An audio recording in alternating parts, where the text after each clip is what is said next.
So, all right, yeah, we'll do both of these. These are two short articles. They're not very long. And we'll go over them, see what Google's been up to. All right. So, let's switch over. Get this party started. Okay. Google stopped serving ads on Fox hosts. Ads on Fox News host Dan Bongino's website. Following YouTube's ban on Dan Bongino over its COVID-19 misinformation policy, Google stopped serving ads on Bongino's website. Google dealt a major blow to conservative media personality. Can you see that? Good. And Fox News channel host Dan Bongino on Friday, pulling Google ad services from his website, Bongino.com. This action follows YouTube's decision Wednesday to ban Bongino from the video platform, citing its COVID-19 misinformation policy. Google and YouTube are owned, of course, by the same company. A Google spokesperson said in an email statement, "We have strict publisher policies in place that explicitly prohibit misleading and harmful content around the COVID-19 pandemic and demonstrably false claims about our elections. When publishers persistently breach our policies, we stop serving Google ads on their sites. Publishers can always appeal a decision once they have been addressed and any violating content." Oh, okay. So like once they have addressed it, so they're saying, well, you already did it, so you have to get rid of that content. And then you can amend it. Interesting. Yeah. So I when I read this before, I missed that part. I missed this part about the false claims about our elections.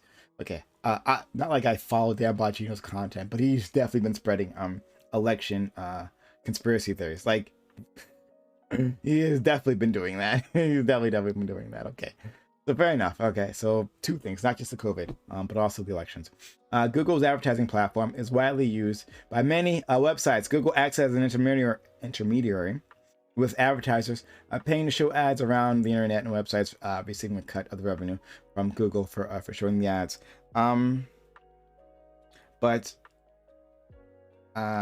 Yeah. So Google, I'll say that like Google's ad business is huge. Right? In case you don't know, it's massive. It's a monstrosity. It's so big. It's so big. And like this is like this is what people should be concerned about. The fact that Google is just so big that it's close to monopoly. There are other ad serving services, I believe, but it's close to monopoly. Like the money is in Google Ads. The money is in Google Ads. If you've never dealt with that service, the money is there. So when they say no, it's a bit of an issue. But let's get back to it. Google has in recent years severed advertising ties to a variety of websites that hosted misinformation or extremist content. Bongino did not immediately respond to a request for comment. On Friday morning, his show's Twitter account tweeted at Google Ads, saying, "We deeply appreciate your efforts to try and silence us. It presents a perfect foil for the free speech parallel economy." On a show published Friday, Bongino said Google is at full-blown war with us, urging his followers to sign up for his newsletter. Excuse me. Bongino then said a Google representative cited a series of articles as containing harmful and unreliable claims. But yeah, that's how Google looks at it. They're at war with Bongino. That's what it is.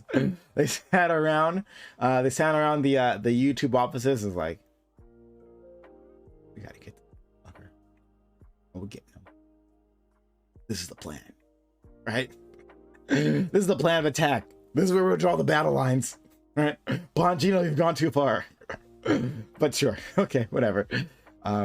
According to Google's website, its unreliable claims policy prohibits making inaccurate claims or claims that entice the user with an improbable result, even if the result is possible, as a likely outcome a user can expect. One of the articles Bongino said Google cited was titled "Fauci Admits to Masking After Vaccination Solely for Optics," which made the claims that Fauci's use of masks despite being vaccinated, had nothing to do with science. Bongino's ban from YouTube followed a video he posted where he questioned how effective masks were at preventing viral transmission. Google actions against Bongino follow a series of major moves from big tech platforms against conservative personalities regarding COVID-19 content in January. A personal account for Representative Marjorie Taylor Greene, Republican from Georgia, was permanently suspended from Twitter after the platform said she violated the COVID-19 misinformation policy. Amid the bans, conservatives have been increasingly creating new profiles on alternate social media platforms such as Getter and Parler. In February, it's anticipated that former President Donald Trump will launch his own social media platform, Truth Social, which I'm actually very interested in. I'm very curious how far that'll go. But yeah, so there's that. At war with Dan Bongino. Yeah. But so, and this is the other article. So we're gonna this was linked from the previous article. So a Google bans website ZeroHedge from its ad platform over comments on protest articles. So this is actually a while ago. A Google spokesperson said in an email that it took action after determining the website violated its policies on content related to race. So completely different stuff. This is I guess, yeah, this is during the start of the pandemic, but still. Right. Google has banned ZeroHedge, a far-right website that often traffics conspiracy theories, from its advertising platform over policy violations found in the comments section of stories about recent Black Lives Matter protests. Google issued a warning on Tuesday to the Federalists, also issued a warning on Tuesday to Federalists over comments on articles related to recent protests. A Google spokesperson said in an email on Monday that it demonetized websites after determining they violated its policies on content related to race. We have strict publisher policies that govern content ads can run on and explicitly prohibit derogatory content that promotes hatred, intolerance, violence, or discrimination based on race from monetizing. The spokesperson wrote, "When a page or a site violates our policies, we take action. In this case, we remove both sites' ability to monetize with Google." After publication of the story, Google backtracked Tuesday, clarifying that the Federalist has been warned about policy violations but still had time to address them. It now has 3 days to remove the violations before a ban goes into effect. Wednesday morning, Google said that the Federalist had removed the comments and violates policies and that it would take no further action. Google notified ZeroHedge of the policy violations last week and banned the website from its ad platform. Remember, this is June 2020. Google's ban comes after the company was notified of research from the Center of Countering Digital Hate, a British nonprofit that combats online hate and misinformation. They found that 10 US-based websites have published what they say are racist articles about the protests and projected that the websites would make millions of dollars through Google ads. ZeroHedge had already been demonetized prior to NBC News' inquiry, Google said. ZeroHedge and the Federalist did not respond to requests for comment. Imran Ahmed, CEO of the Center of Countering Digital Hate, said it found advertisements for many companies that had otherwise made public statements supporting Black Lives Matter and recent protests running on the websites. So companies that came out, a lot of companies were like, "Oh yeah, we're for BLM," and so their ads were running on sites that were saying supposedly racist stuff. So that's a bit of a problem for them, even though I don't think those companies actually give a shit. Who actually give a shit? When they can make more sales, I don't think it matters to them. We found that lots of these companies are inadvertently funding through their advertising content that is outright racist in defense of white supremacism and contains some conspiracy theories about George Floyd and the Black Lives Matter movement. Google had banned various websites from its advertising platform in recent years, mostly targeting fake news operations. ZeroHedge and the Federalists have become well known in recent years for publishing far-right articles on a variety of subjects. I thought the Federalist was better than that. I thought the Federalist was like center-right, not like far-right. But I don't know. On the recent protests, ZeroHedge published an article claiming that protests were fake, while the Federalist published an article. Protests were fake? What? Okay. They published an article claiming the media had been lying about the looting and the violence during the protests, which are both included in the research sent to Google. As the Black Lives Matter protests unfolded in recent weeks, hundreds of corporations eagerly lent their support. This includes Google, which said it had donated $12 million of funding to organizations working to address racial inequalities. Shout out to you, Google, I guess. There are other similar websites that continue to generate revenue through Google, causing continued concern for civil rights advocates in its research, the Center of Countering Digital Hate. Man, that's a lot to say. One or two examples of articles on other far-right websites such that carried advertisements by well-known brands while disseminating false narratives about the protest movement. The issue also poses a significant risk for brand security. Caroline McCarthy, the vice president of communications and content at TrueX, a digital advertising company, said companies need to hold Google and other digital advertising companies responsible for their ad runs, for where their ads run. The reality is that brands have to start by asking questions, McCarthy said. They have to say, what is my brand content going to be running against? And if the other person on the other side of the conversation can't give them a straight answer, then that's a problem. The pressure on the tech companies is only going to come from dollars, actually, literally getting pulled, she said. Okay, I have mixed feelings about this. I do have actually mixed feelings. But yeah, Google, the biggest player without a doubt. I think it's undisputed. The biggest player in online advertisement is pulling their ads from sites. A lot of them on the right. I'm curious. I'm sure they'll also pull stuff from nominally left-wing sites because they also spread misinformation. Maybe alternative medicines like bleach and stuff, like swallowing bleach is the thing you'll find on the left. So if they're not actually doing that, then that's also a problem. But the point is that Google has just so much power in this space, so much power that it's a big deal. It's a big deal. Like that if for a popular website, for small websites, that make that the difference, right? But for popular websites, yeah, you're losing in a lot of cash. A lot of revenue goes out the door when Google says no. A lot of it. And should something be done about this? Does it make sense? Should Google have the right? That's what I want to talk about. Okay. So, exclamation point, if you want to discuss that. Exclamation point open in chat. Lets you know that this is an open walk-on panel where artist members like you, yes, you sitting at home may participate. Join the Discord server and go into the rowboat waiting room to be let in the Discord link for your convenience. We'd love to have you. Yeah, so you guys want to talk about this? Yeah, I'd like to do a whole thing, right? So line them up. If you want to talk, right? Jump into that waiting room. If you're interested, right? Yeah. So let's see.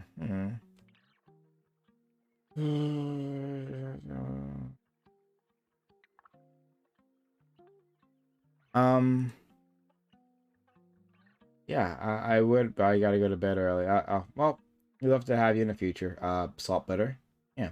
So yeah, guys, if you're interested in talk about this story, then jump on in. Yeah, let's have a whole conversation. It's a private company. OnlyFans says a private company would claim to be capitalist. May the best dollar win. Oh boy. But I think there's a lot to this story. Actually, there's a lot here to discuss. In a lot of different angles. So yeah, let me know if you guys want to jump on in.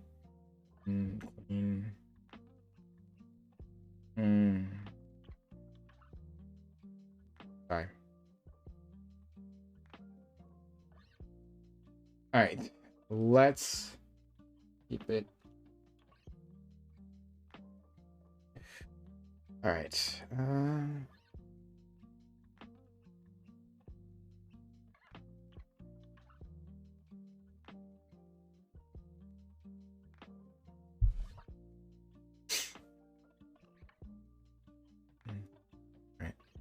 Let's yeah, one person. Talk to them. Okay. Hey, Gender, how are you? I'm doing pretty good. Is my camera on? Yes? No? Hell Indeed, yeah. it is. Yeah, Okay. Yep. I was just gonna say, well, I agree with you 100% on like the whole thing of like Google basically has a monopoly on advertising, but it's mainly because of like algorithms, software, and data. What I wanted to sort of get your opinion on is what is your stance on like the fact that Google did this? Because from where I stand, uh, it makes sense for Google to do this because having a public platform itself isn't a right, but it's a privilege granted by that platform to you. So, profiting off that, what's your stance? I mean, yeah, we could do the whole, private companies should be able to do whatever they want, right? Narrative. Yeah, we could do that. Sure, it's a Mhm. quote unquote privilege. But if Google is by far the biggest, right? By far the biggest online platform, and we could probably do research to figure out exactly how big it is. I've seen it before. I just don't remember off the top of my head. But in terms of Google Ads space, right? Like, it's massive in comparison to anything Mhm. else. And so you could be shutting others down. Oh, what do you know? We have IO failure with us. Hello, hey, how are you? Hey, good. How are you? Fine. You're breaking up a little bit. I'm not sure um why. But yeah, we'll try it again. Yeah, can you hear me now? You're still a little broken up. What region of the country are you from? Or the world, sorry. So Uh, I can change the Discord settings. That's why I'm asking. I'll fix it on my end. It's my end. One. Okay, 1 second. Sure. Um, but to um uh gender to your question, Mhm. yeah, we could say that, but at some point, these companies get so big that they can shut people down. If so, Bongino, he won't starve from this, right? He's not going to Yeah. starve. He's going to be okay. He's quite wealthy. He's actually huge. If you're not a conservative, you don't realize how big that guy is. The guy is massive in that space. He's got revenue coming in all kinds of ways. So he'll be okay. But I don't. Uh, but for others, that's the end. If Google cuts you off, that your website is based on Google Ads, then that's it. That's it. Google Ads also handles the advertising revenue in on YouTube ads. Like when you're a YouTuber, right? Um, Google Ads handles like the revenue there, so that's how you get it is through that. And if they decide that they don't want to give you money through there, well, that's the end of that. You're done. Unless, of course, you've got a secondary stream like Patreon or something. So it's a tough situation. Uh, Yeah. oh, I'm Sorry. sorry. I just wanted to see. IFR, are you good? Try it again. Your thing is lit You're up. muted. Yeah. Yeah. Your thing is lit up. You're muted on your side. You're muted on, yeah, but maybe he's trying to work it out. So we'll. I Yeah. am trying to work it out. I was Okay. using the voice test. I'm still Okay. All right. Take your time then. broke, right? Take your time. Hell Yeah, yeah. All right. So yeah. Yeah, I was gonna ask. The problem with like trying to bust something as like big and powerful as Google is that one, they're making their profit off the software itself, and the problem with something like Google Ads is that most of the profit is not only because of software, but because the data they collect. So, like, what would legislatively, we haven't really dealt with this because most businesses were just that. They were physical, corporeal businesses. But legally speaking, this can get messy. How do you think would be a good way of approaching, like trying not even to break up Google in and of itself, but like trying to make it so that Google doesn't have this stranglehold on the ad market? and you've already said it, right? Like the only thing that we can do on the government side is to break it up, right? Like to say that you've gotten too big, want more competition in the market, to break it up, or if to say that there's only to limit what they can do to their customers, right? To say that you can't be blocking them for these reasons, for like misinformation, if you want to go there. Look, but then that puts them in a bad position, right? Because Google is only the intermediary, right? If, just like at the end of that second article, if a private corporation that's advertising on Google says, well, I don't want to put my ads on a place that puts traffics in COVID conspiracies, or like, you know, race realism or whatever the fuck, right? Then what is Google to do, right? Like, and advertisers do that. Look, the adpocalypse happened on YouTube, right? The adpocalypse happened on YouTube, where at some point they got freaked out about like where ads were running, and it fucked over a lot of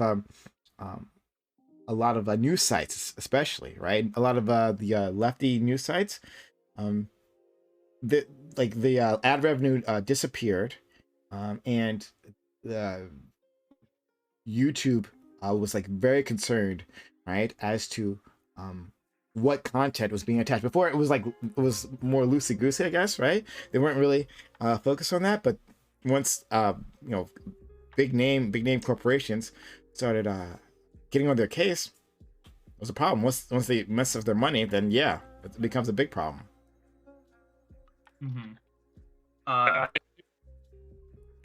I don't want to cut in, but I mean, that's the main reason I joined, was just to say that, like, I don't know if I believe so much in the private rights, and I mean, of course that's a thing, and if you're a private organization, you have the right to do whatever. But at the same time, I think they're at a point now where regulation is needed. There's the government needs to set these kinds of standards. Without that, we run the risk of really going off the rails, because corporations don't care about anything other than the bottom line, right? And if you leave them to be the moral arbiters of what's allowed and what's not, right now it sounds like that it's going in, you know, generally a progressive way, which is good. But who's to say? You know, I hear people saying all the time, like, in 3 years, Trump's either going to be in prison or he's going to be emperor, right? So I'd hate to be around in 4 or 5 years when Trump's emperor or whatever, and we have to deal with whatever, you know, whatever he dictates. So I just think that regulation is needed. I think that's the only answer. But we can understand you, IL Pharaoh, but like you're roboting a bit, but we can still understand what you're saying. Just letting you know. But what kind of regulation? Like in what direction? Like, what does that regulation look like? Man, I am not a lawyer, but I do work in like IT, cybersecurity stuff. So the only thing I could say is smarter people than me need to come up with that regulation and present it to people, put up, you know, for vote and of some sort. Again, not a politician, but I do know that if we leave it up to corporate interests, it's not a long-term solution if we leave it up to corporate interests. Okay, but specifically, so I think it's different. There's two separate things. We've done this whole thing before when it comes to like Facebook, right? Or specifically when it comes to YouTube taking down a site. But the ads is a different situation. Let's say you like nationalize Google Ads, right? Let's say you like, I don't go so far, I'm a hardcore communist, I'm gonna nationalize this whole fucking thing, right? Well then, what are you nationalizing? You're nationalizing a middleman. On the other side of that middleman are still other private corporations who might decide whether where they want to put their ads. If Google Ads can't provide them with that kind of flexibility, then you're in trouble, right? Then it becomes a huge issue. So like that other, even a national option, right, would still end up failing in that situation, right?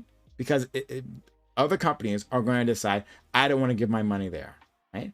We can't force those companies to do that. So that's exactly what I'm saying, though. Like that's why regulation would be key, right? Like a national regulation dictating these kinds of terms and conditions that we're used to agreeing to. You just click through, right? Like something that says like, hey, thou shall not spew totally provable BS, right, on Facebook. Like I don't know. I feel like that should be something that is not up to Zuckerberg to dictate, and that should be something that is left up to more of a neutral third party, because Zuckerberg cares about Zuckerbucks, right? So, but I don't see. But again, I don't see how that regulation helps. Like in this specific case, in Facebook, that's different, right? But for Google Ads, it's like we're talking about intermediary. The money comes from private corporations who are deciding where their content goes, right? Like you'll hear all the time. Like you'll hear it when it comes to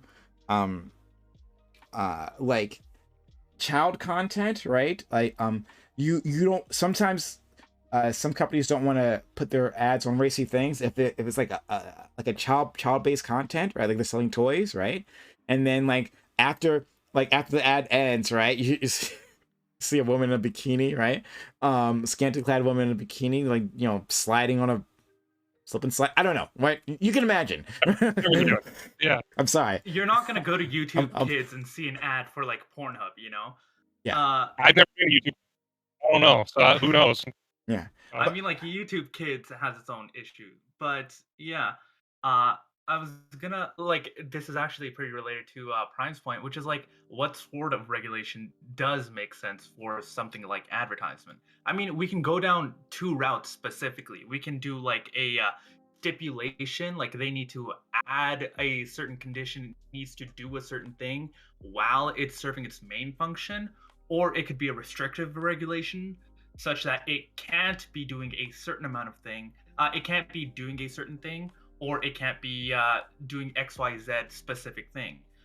When it comes to advertising, like having an advertising software on, let's say, a website, you can probably find a lot of third parties that would that are willing to be your like AdSense provider, but it obviously won't be as big, as effective, or as profitable as Google. But there are still like other smaller alternatives. But if you're going to be like, all right, no matter what, you should still have access.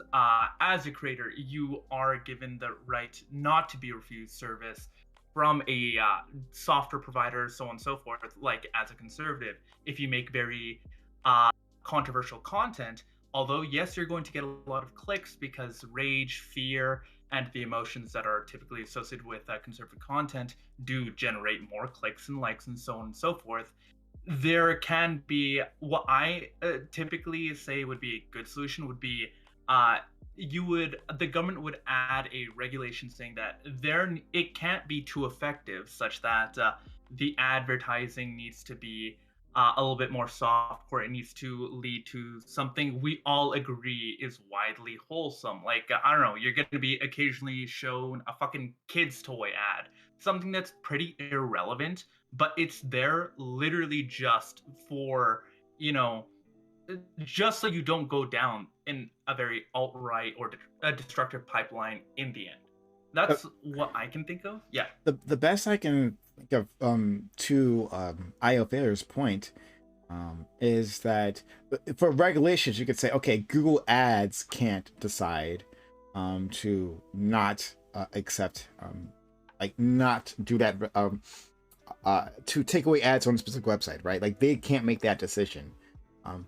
But the advertisers themselves, one or the other, will have to be able to make that decision, right? Like a service cannot work if the people who are advertising can't decide where their money goes to, right? That's just not going to fly. It doesn't matter what marketplace you have. That functionality has to be there. So you could say yes, you can have this, but then at that point, we can notify corporations that your ad is playing on a far right website. Like, what do you want to do about that? And just go one ad at a time to get them demonetized. If that's what you want to do, right? That's your goal. Then you can do it that way. And it would also be demonstrative, right? Not demonstrative. No, maybe that's not the word I'm looking for. But like, it would also explain a bunch, right? Like when there will be some webs or corporations that are not going to mind advertising on a far right website. If that's the case, then you've learned something. But I think for most brand names, like, I'm not dealing with this, right? And it doesn't matter what my personal feelings are. I'm not dealing with that. And so, but Or how about Wait, how about you just can't advertise misinformation, right? Like, how about you just can't, like, even though you're gonna get the clicks, like you were just like banned from taking money from advertisers. Like that's one way of doing it too. We have two people but isn't that join what us. happened? Mogwai, go ahead, please. Hi. Yeah. Sorry. No, I was just gonna say, it almost sounded like, and correct me if I'm wrong here, Prime, but you were basically saying that because Google is such a large corporation, its ad business, I looked it up, is worth $150 billion. That because they're so large, that it's wrong for them to ban this type of content. Is that correct? I wasn't passing a judgment on that. I was saying giving options as to what they should what we could be doing about this, right? Like if something needs to be done, right? And people feel that they shouldn't have this ability to shut a website down that way, then I was saying that, well, one option is to say that they can't decide, since they're the intermediary. But then you could, if you wanted to shut down like a far right website that was using these advertisements, then you could go to the companies that are advertising on them, right? Does that make sense? It does, but to be clear, and I know you mentioned this before, but you keep saying like they shut down the site. They didn't shut down the site. Google Ads simply pulled the ability for this Yeah. site to run ads. And it's important to realize that in one of the articles you talked about, it mentioned specifically why Google made that choice. Mhm. And it was because the Center for Countering Digital Hate researched this and found that 10 US-based websites have published articles with racist content, and that Google was making millions of dollars a year off this racist content. So I'm not sure why we're talking about like this need to rein in Google for this decision. I think the company has a right, one, not to make money off racism, and two, every time I hear about censorship or banning, it's always about censorship. Censorship this, censorship that. This isn't censorship. They didn't take down their website. They didn't edit their posts. They simply removed their ads and say, hey, you're not going to be able to make money from us. And there are still other advertisers. Even though Google is number one, there are other advertisers out there that ZeroHedge could contract with to make money. So I don't really see why we're talking about reining someone in. I think this was a pretty fucking base decision. I just want to add one thing on the tail end of that, is that that's exactly what I'm advocating for, taking it maybe potentially one step further and just saying, like, nobody can profit off of misinformation or hate speech, or I don't know what the regulations would be again. Need a politician or a lawyer. I think it's important to remember that when it comes to Google Ads, Google is only a middleman, and all they're doing is playing middleman between the companies that want to advertise as a function of SEO, search terms, and also the seller. So for a long time, I was averaging about $900, $1,000 a week paying Google Ads for their service. And basically, my job when I would pay $1,000 a week was to make sure that my ads were served as efficiently to the most potential click possible. And there are lots of clicks that I pay for that never turn into an actual buyer. Now, as much as I like money, I would want to have customers that are alive and healthy. And if my money is going to places where, let's say, would harm that, I would elect to not have my money go that way or go to sites like Dan Bongino. So, like, let's say if I'm selling Red Bulls and I don't know, but I would not want to waste pennies per click on a website like Dan Bongino's, where I feel like in the long term, in the big picture of things, is a net negative. So Google might be just I'm not saying a victim, but is just a product of circumstance where companies don't want to associate with that, and they're the middleman, and they just kind of have to sort of act on the interest of their clients. If that makes any sense. Yeah, exactly. Like if you're paying for ads, right? Like you mentioned, it basically goes to this mishmash system where Google just blindly serves it. Why would you want your ads being served on a racist platform?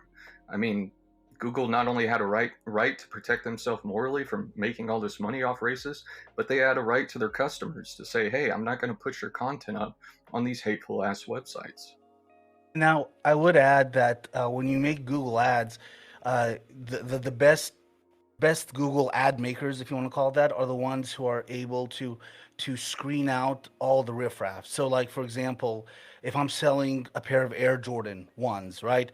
I would do the search term to be like where to buy Air Jordan 1 or buy Air Jordan 1 now or something like that, so that not just some rando hops into my website and clicks. So yeah, I would do my best to keep out all the crazies, but even if my ad ended up on Dan Bongino's website, I don't want Bongino benefiting from my own money, even though there could be that reciprocated value of gaining a customer.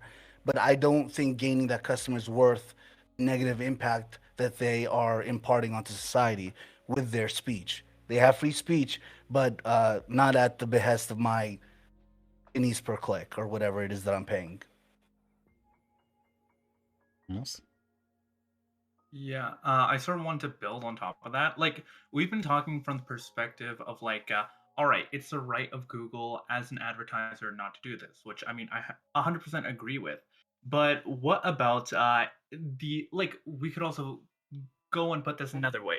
Let's say you are a creator and you would like your advertisement to get as many clicks and engagements as possible.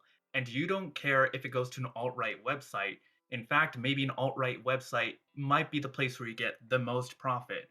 Then would it make sense for like Google to say that, all right, we're going to give you a little bit less money for generating the ads for us, or like negotiate in in disfavor for a alt-right platform or a platform that doesn't seem as optically beneficial for Google itself to be in a business relationship with? Does that sound fair, or does that sound? Oh, Yeah. well, there is already something like that in play. It's I don't want to. I'm very lefty left, but there is a sort of free market capitalist thing to this where the search terms actually change in value as a function of how popular they are. So like if you look up some IT services in like San Francisco, it's like it could be up to like $100 per click, believe it or not. Like if you're a software developer that sells $1 million software, a click could cost you $100. Whereas if you're trying to sell like, hand sewn socks in Alabama, it could be like 2 cents a click because not that many people look that up. So you already have that discriminating factor, right, of demand. So yes, if you're trying to serve an alt-right community, maybe that click through rate or that cost per click would be so much less for the ad, the person that wants to make the ad, and also for making money off of the ad. However, there is a term of service when you sign up with Google AdWords, and I remember this clearly because there are certain words you can't even put. Like I used to do a lot of sneaker resales, and you can't actually use the name of a company. So like I can't say Air Jordan. So what I would do is I'd have to find like sneaky ways of writing Air Jordan. I'd be like Michael Jordan shoes, blah blah, blah. Or like Nike. You can't write Nike. So like I remember one time I used to write N and then the letter 1 and then KE. But then in my description I would write Nike or something like that. They wouldn't allow it in the so long story short is If you guys are if anybody wants to complain about Dan Bongino being kept out, you can't even write Nike, you can't write Microsoft, you can't write like the big, the big names, etc. And then the same applies to anything terrorism related, gun related. Uh, one time, I probably shouldn't be bragging about this, but one time I ran an ad for fun to a website making fun of Elon Musk's flamethrower gun, and I had an ad taken down because flamethrowers are technically illegal to sell in the United States. But Elon Musk was calling it not a flamethrower, like the official name. Anyhow, so like even that they control for. So for me to hear that Dan Bongino can't serve Google Ads anymore is not a surprise because they've been pretty authoritarian with what they allow in the first place.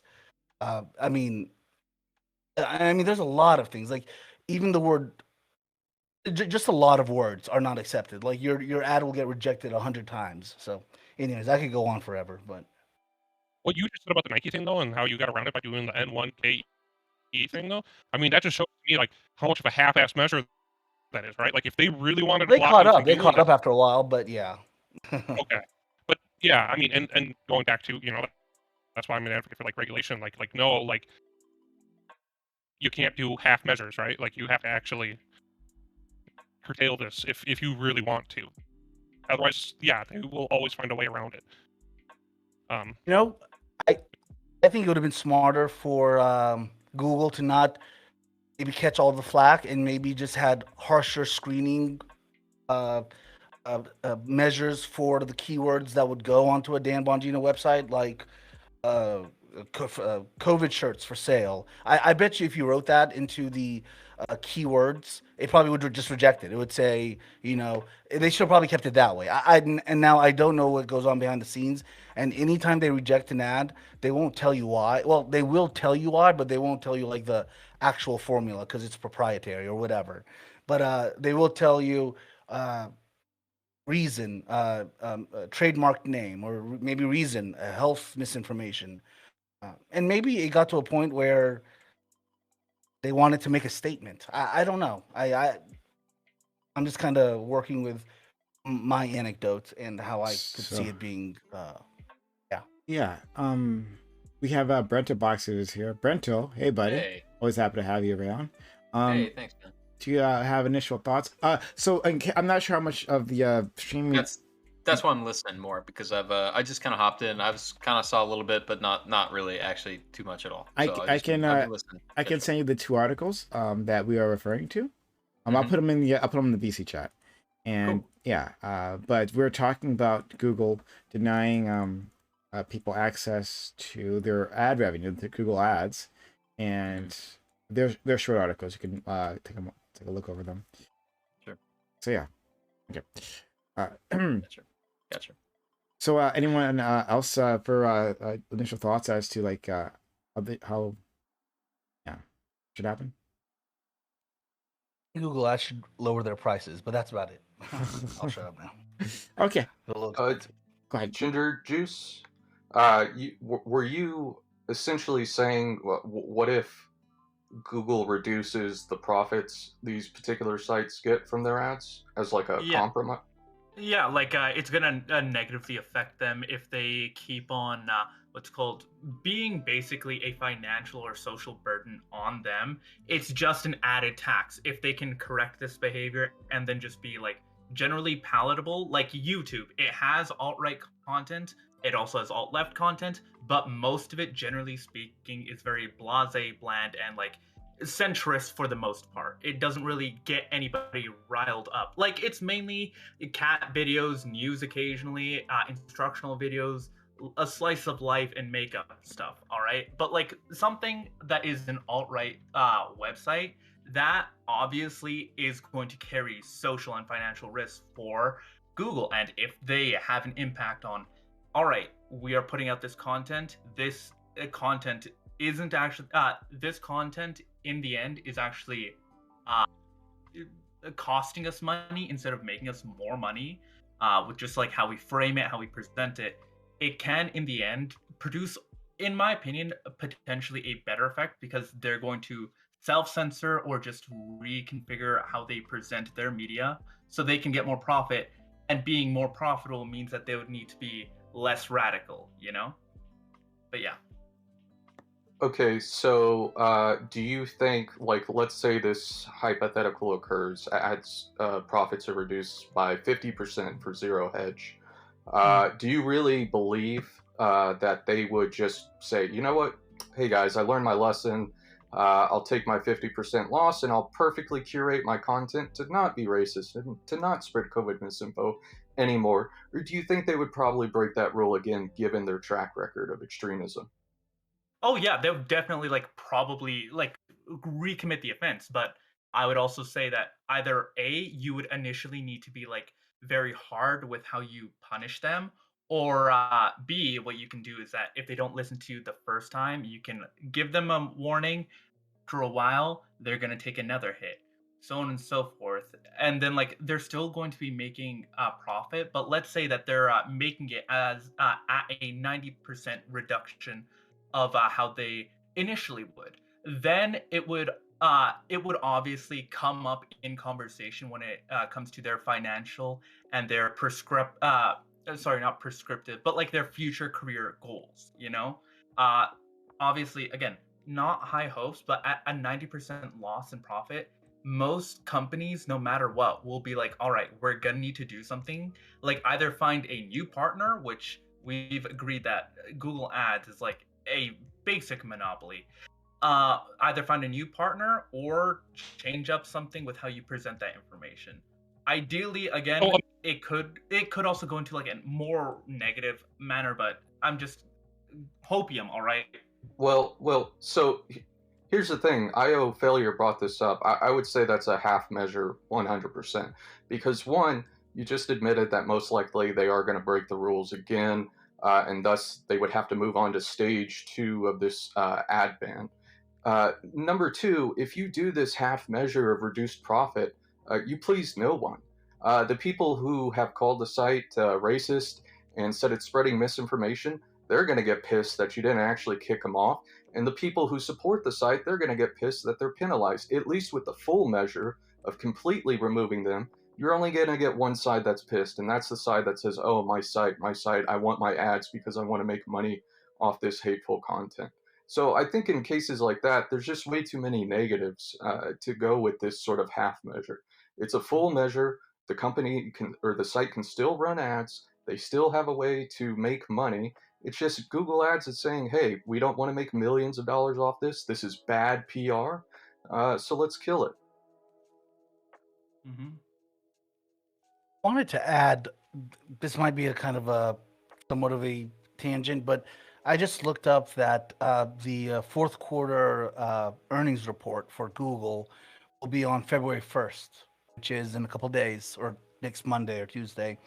And with close to 70% of their revenue coming from advertising, it could just be one of those things where they are kind of preempting their quarterly earning report with just a signal to signal to the market and signal to investors, board members, as well as signal to their advertising customers that moving forward, if you guys have qualms about, you being this, that, and the other with COVID misinformation, that do not worry. And I feel like maybe most of those companies are in line with that kind of messaging. So I'm just throwing that out there, that it could just be a business move, right? Well, obviously it's a business move, but one of those like good social actor, corporate actor, upholding their duty and then kind of trying to like buoy their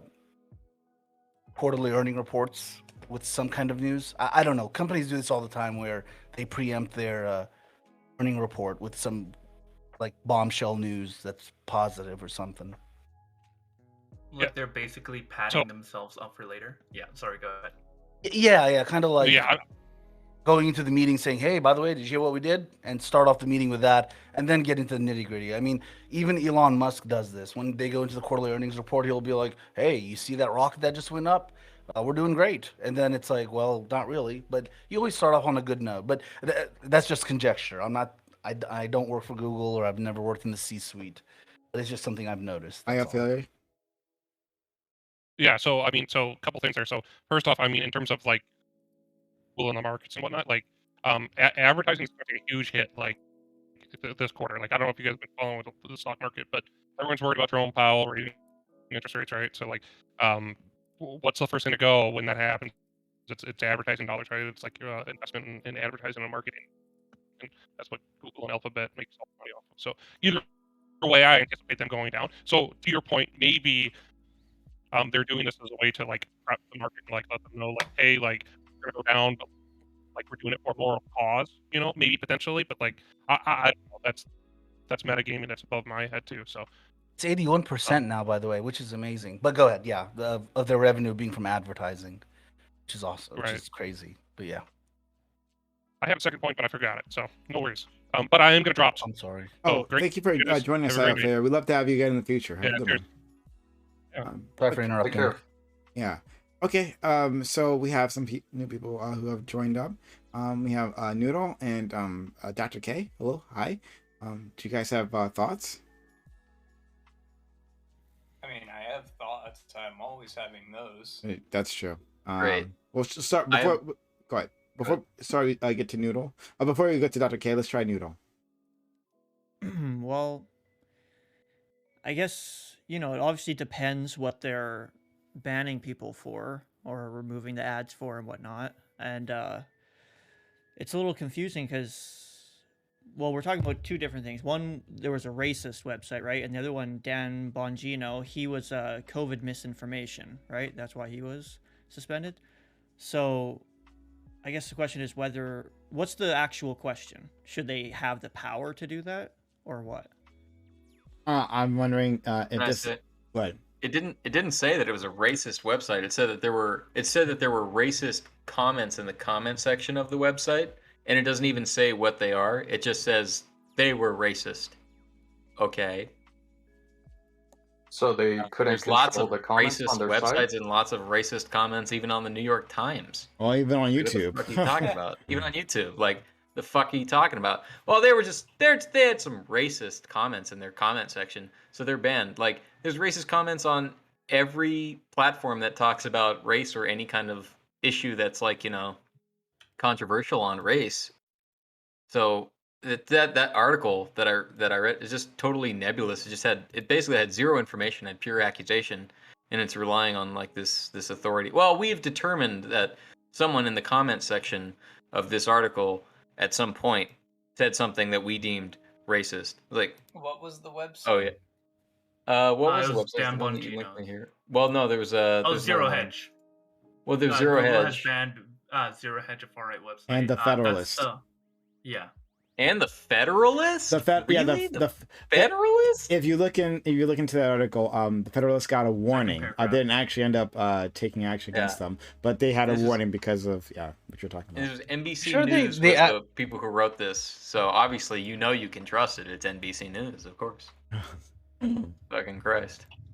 Well, that's the Well, I mean, thing. Is that yeah. if there's racist shit everywhere and you manage to get banned, that must mean they're a pretty belligerent example of it, huh? No, I don't think that's true. I don't think that means that you're Well, extra guilty. Go to Bright. I think it's bullshit. Oh, I've spent time in Breitbart.com in the comments, Mhm. and there have been very, let's say, not just racist, but graphic ways of like, I don't know, explaining what Michelle Obama is or who she might be or what she might be. So like, I'm not gonna come here and say there are different levels of racism. But when it came to like during the Obama years, there were lots of layers of racism. There was I don't even want to give an example. I mean, I don't want to TOS here. I mean, so I can easily envision where Google is like, hey, could you moderate your comment section?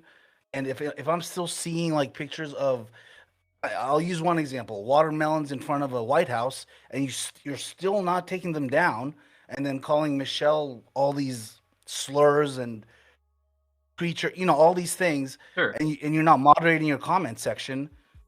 Yeah, why would I would not want my name of my company being on the sidebar of Breitbart.com, no matter how many customers I'll get, if it's next to a watermelon patch in front of the White House, because Oh that's my just God. horrible for Sure. business image.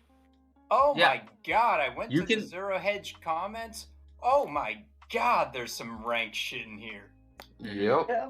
There is the K slur for Jewish people being dropped a little bit.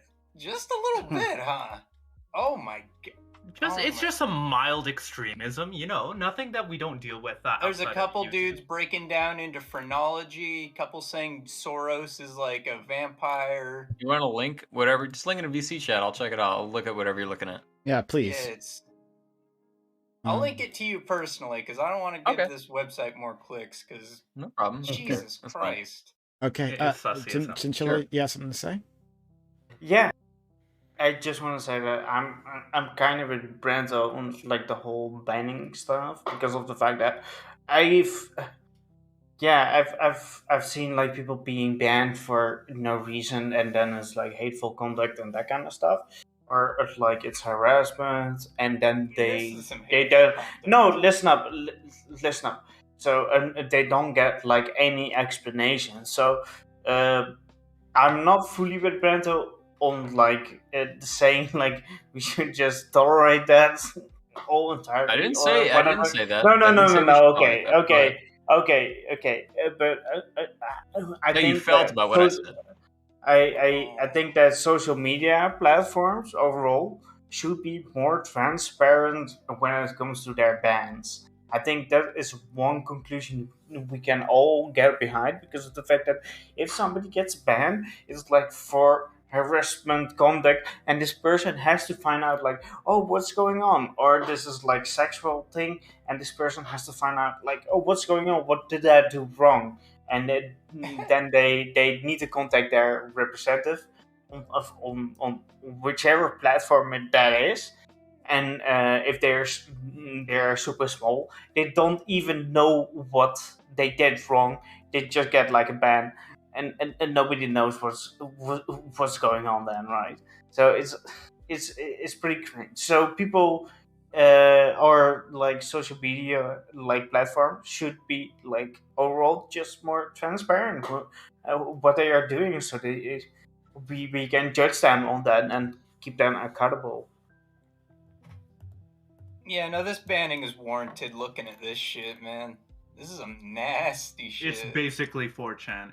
Yeah. Oh no, it's worse than the shit you find on 4chan, man.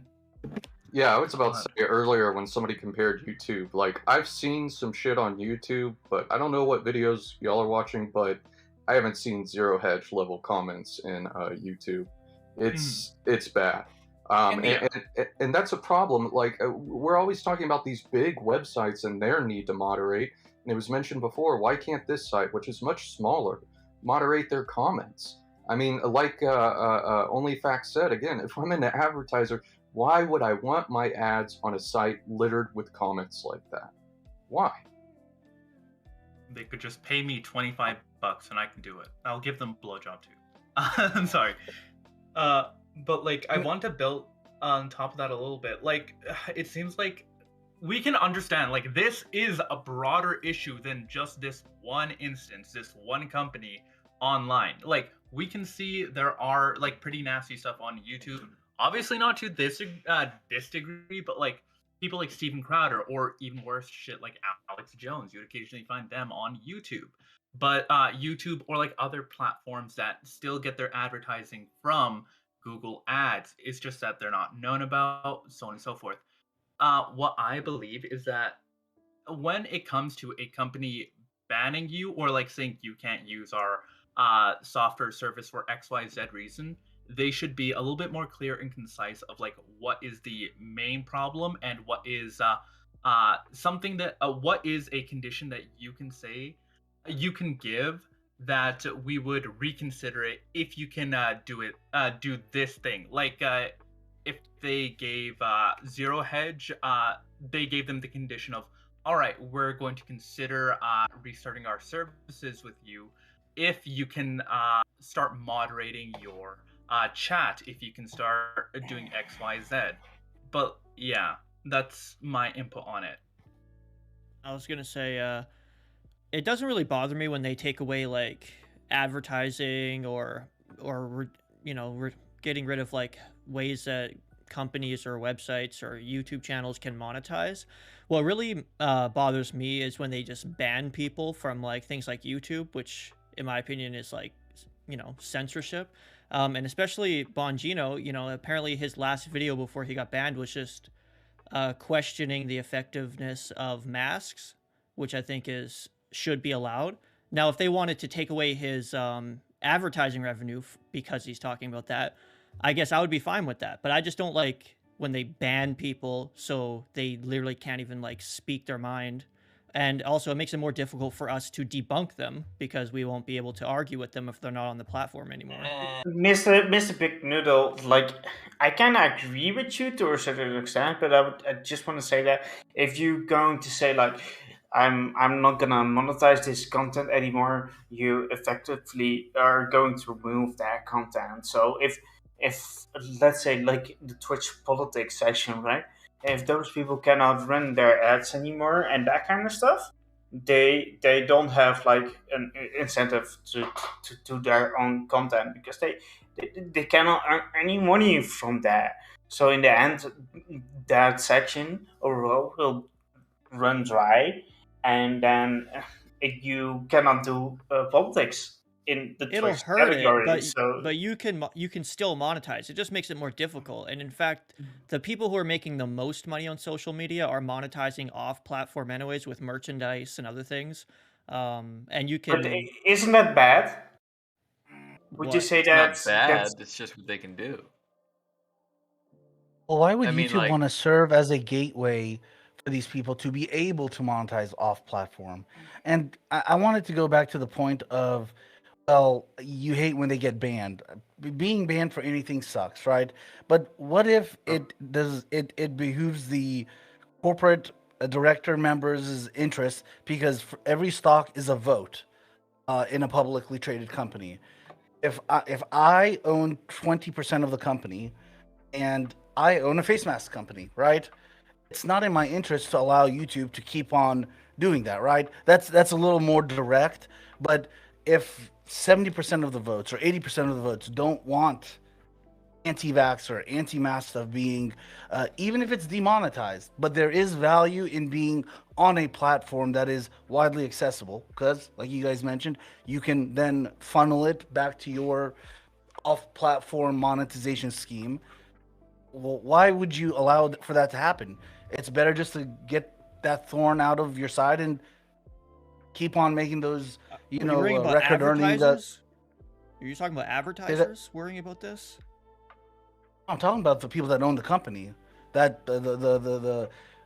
when you own 20% of a company, when you when they meet on February 1st, yeah, the shareholders, when they meet on February 1st, all the bigwigs are going to be in the room that own at minimum 5%, 10%, and then everybody else is on a phone call. They take votes on certain things.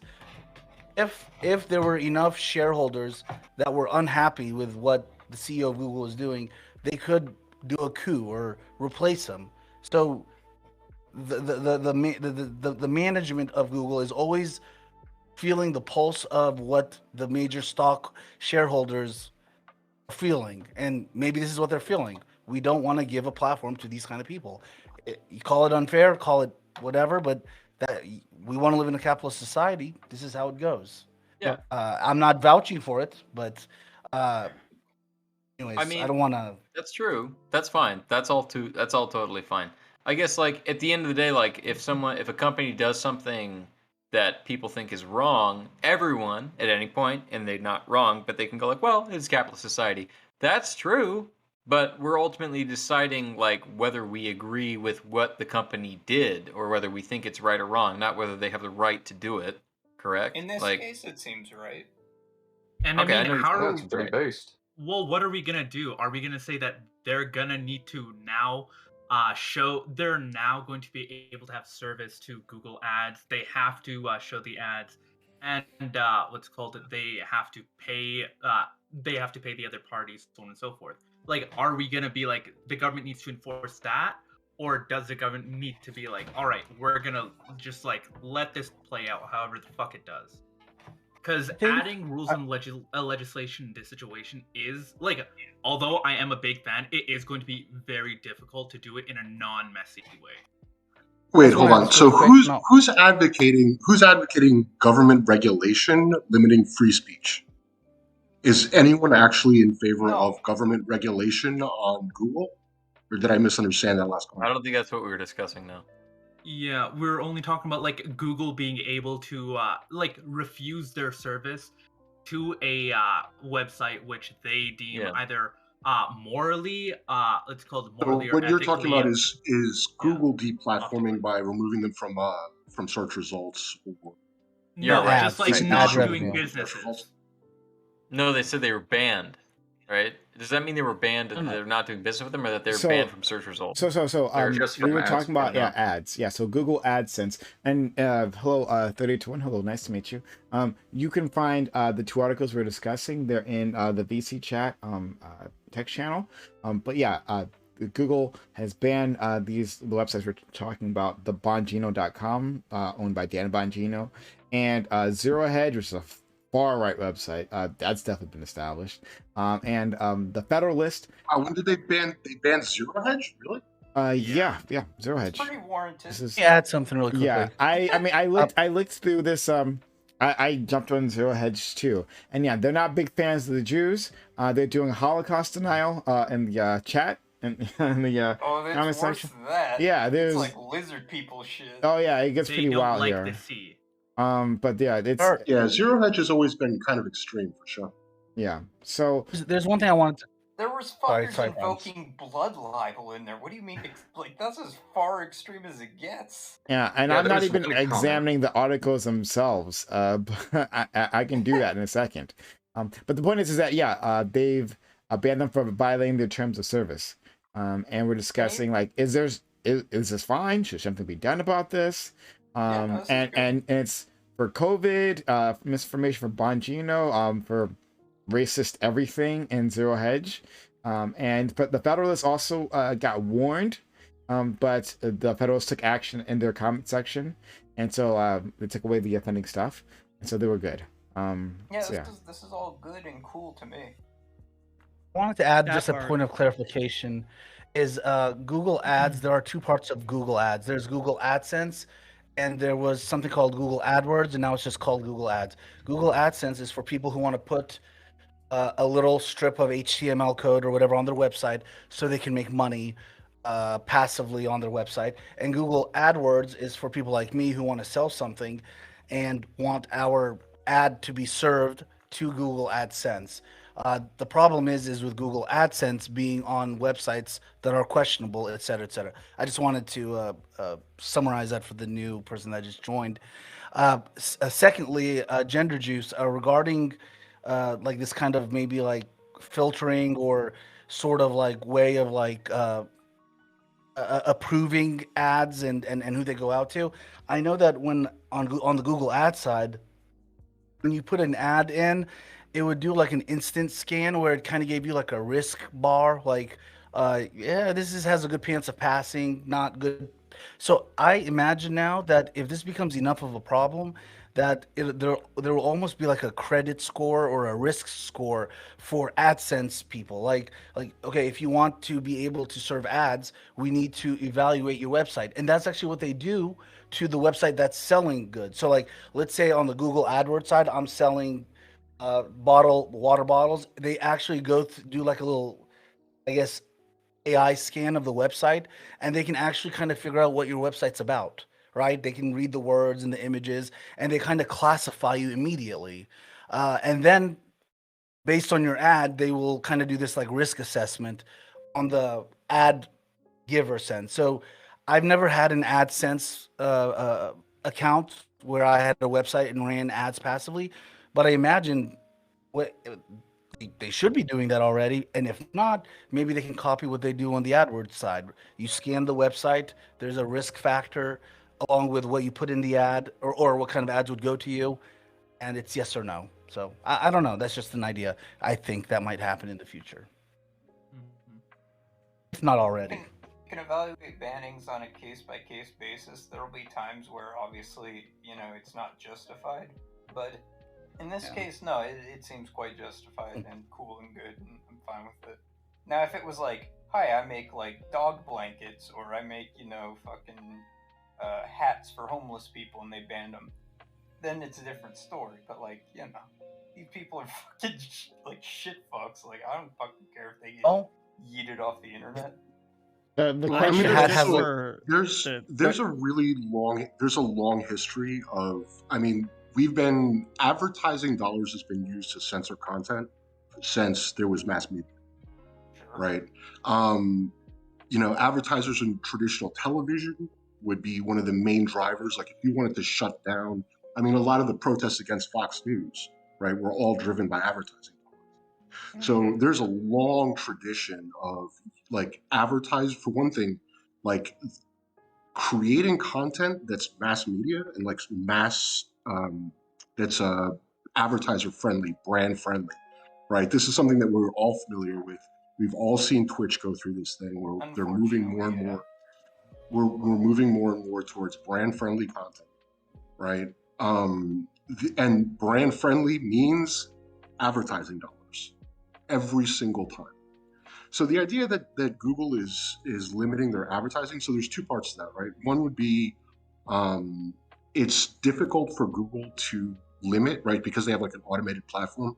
They don't want AdWords being associated with, or they don't want their advertisers being associated with certain sites, right? You don't want to get served up on Daily Store, right? If you're buying AdWords. The other side is, oh shit. Yeah, I totally just brain farted. Sorry, but basically, I mean, there's just a huge, long tradition of this kind of thing being done. And even though it's on the internet, and even though this is like a big tech versus conservative media or whatever, this has been done for 100 years, right? We've been doing this since the 1920s. So this kind of thing is just par for the course and should be expected. Right. If we want to talk about like straight up deplatforming, like removing the ISP access for a company or something, that's a little bit more radical and that's a little bit different. But in terms of like advertiser dollars, guys, we've been doing this for literally 100 years, right? And there's just, I mean, this is nothing new, even though it's Google, even though it's the internet. Yeah, it's just a matter of like companies taking ideological stances, and you agree with their ideological stance. It's just that it's like if someone, I don't know, if it's like someone said like, well, this company's doing this, and so I don't know. It makes perfect sense, and companies have that right to serve who they will based on their beliefs and their ideologies, right? It's I guess it's a question of whether or not it's overreach, or I mean, if you pulled up I looked at the article that you sent me, Dr. K, and it's like, yeah, there are things like that in the comment section. And it's like, okay, is that a valid enough reason? I guess, what is the ban? Did they just say they're not doing AdSense with them, or they're not showing up in search results? AdSense. Okay. Well, I guess they have that right. They can do that through AdSense if that's what they want. Yeah. They're fine on search results. Yeah. And at the end of the day, it's a their dollar decision. This is imagine, probably the sorry, smallest fucking thing you could do. I mean, yeah, if you visit their site, they have a ton of ads anyway, so it's not like they're dying from it. They're making money. I mean, at what point, we're talking about Google and their responsibility, but at what point do we put some responsibility on ZeroHedge? I mean, if people in Twitch chat, were saying half the crap you saw in ZeroHedge comments, Prime would fire his moderators. Yeah, exactly. They're cultivating. They want it. They could have taken moderation efforts. They chose not to, and they got fucking punished for it, you know? Like, it'd be like fucking Stormfront, like, it'd be Stormfront moderating Nazis. It's like, that's their user base. They're not gonna fucking moderate them. What? Yeah. Send Paul and SEAL team and over there. But just joking. Should they have to moderate? Right? Is that a thing that we're positive on, that they should definitely have to moderate? Yeah. Anyone? Does anyone disagree with that? That they shouldn't. Did they have to moderate their comments? Mm-hmm. I guess my number one critique would be like, I'm sure that there's 100, like, or there's probably thousands and thousands of websites, and probably even some prominent ones that have piles of shit in their comment section that are not demonetized, And so I guess it seems like when companies take large steps like this, it always feels a little targeted because you know that the internet is full of shit, and they're like, well, we don't stand for this shit. And it's like, well, there's shit everywhere. Well, So you always have to go like, well, why this and why now? well, specifically, That's always the so question. like in that report, there was the it was like a study center. I don't know, the Center for like countering digital hate or something like that. Anyway, they Just did some study with some center, but sure, go ahead. no. Well, I mean, no, it's named there. I just don't remember the name. I'm sorry. I understand. I'm not critiquing you for saying it. I agree. Okay. It's probably what it You says. got the name right, by the way. Yeah. Oh, thank you. So yeah, they compiled a list, right? So many different websites that were doing this. That's why it was brought to Google's attention. So if you're wondering like why this website rather than that, it's not as if Google was being was doing like randomized checks on these websites. It was just a big batch of them came in, and someone made publicity about it, so they responded. Not to mention, if I go like to Markiplier's website, right, and look at the comments on his shit or whatever, right, that like shit fucks will maybe make up about 2% of the total comments. Where I looked at this and there wasn't one that wasn't like horrifically anti-Semitic. And like it's kind of shocking how purely distilled it fucking was. And the content of the actual like articles itself, you know, it wasn't just the comments. It's the content of the media itself is cultivating this sort of conspiratorial, violent, and anti-Semitic behavior. Like it's a feedback loop. And to be I would say clear not about just anti-Semitic, but Go ahead. anti-black, anti-Islamophobic, transgender phobic, or I don't know what the term would Transphobic, be. yeah. Yes, I'm sorry about that. Yeah, you did, Transphobic, yeah. boss. Just like horrible tropes. And I mean, like I learned colorful language just looking at Breitbart, you know. But anyways, go ahead. I'm sorry. Mogwai, it's cool. No. My apologies for stepping on. That's why I should get video. But yeah, no, I was just gonna say, the question of moderation. Another thing to consider is not only could they have had keyword filtering or had moderators themselves, but if they found that it was too much, right, that they just don't have enough employees to moderate their content, a la a YouTube video type situation, then they could have shut off their comments, just like Fox News has done several times in the past. And when Fox News is your moral compass in the right-wing world, I'm sorry, but I think you're doing something wrong. All right? Shut off the comments, publish your shit, and you'll be fine. Any place I that use shuts off their autofilters, comment too. section, I don't trust the news. If any news publication shuts off their comment section, I'm like, well, you're pushing shit and you don't want to get feedback. I think it's crap. Oh man, it was bad. I remember several years ago, I would alternate between CNN and Fox News just to see like how they would cover different stories, and I'm telling you, it was probably on par with ZeroHedge. It was not good. See, I don't know. I used to read NPR and I would just read what NPR was wanting to say, and then I'd read the comment section, and finally they got rid of their comment section. They're like, well, we think our comment section is bad now, and it's like, maybe you guys are full of shit. Like, no, our readers are wrong. And like, okay. Well, I mean, it whatever. could be, or there could be that like there's a lot of hate and harassment, like and you've all seen it, right? You've all seen it where they follow writers around, right, and they just like send harassing messages to them again and again. I've seen many writers complain about this, right? In the comment section, it's accessible, and then you have to pay for someone to actually go through and moderate that. And you're just like, I just don't want to deal with it, right? Like one, we're getting a lot of hate targeting at these individuals or writers, right? And then or two, we just don't want to pay for it. So I'm not sure necessarily it means that They're not making enough money. I'm not sure that necessarily means that the comment section and turn off the comment section is worse for the website. Like that's actually worse for them because comments drive engagement, right? So people will come back to a page again and again to continue a conversation. That actually works for a website in terms of ad revenue. But if it's just not enough, right? I mean, if it's not worth the hassle, right, and the harassment, then they'll do it.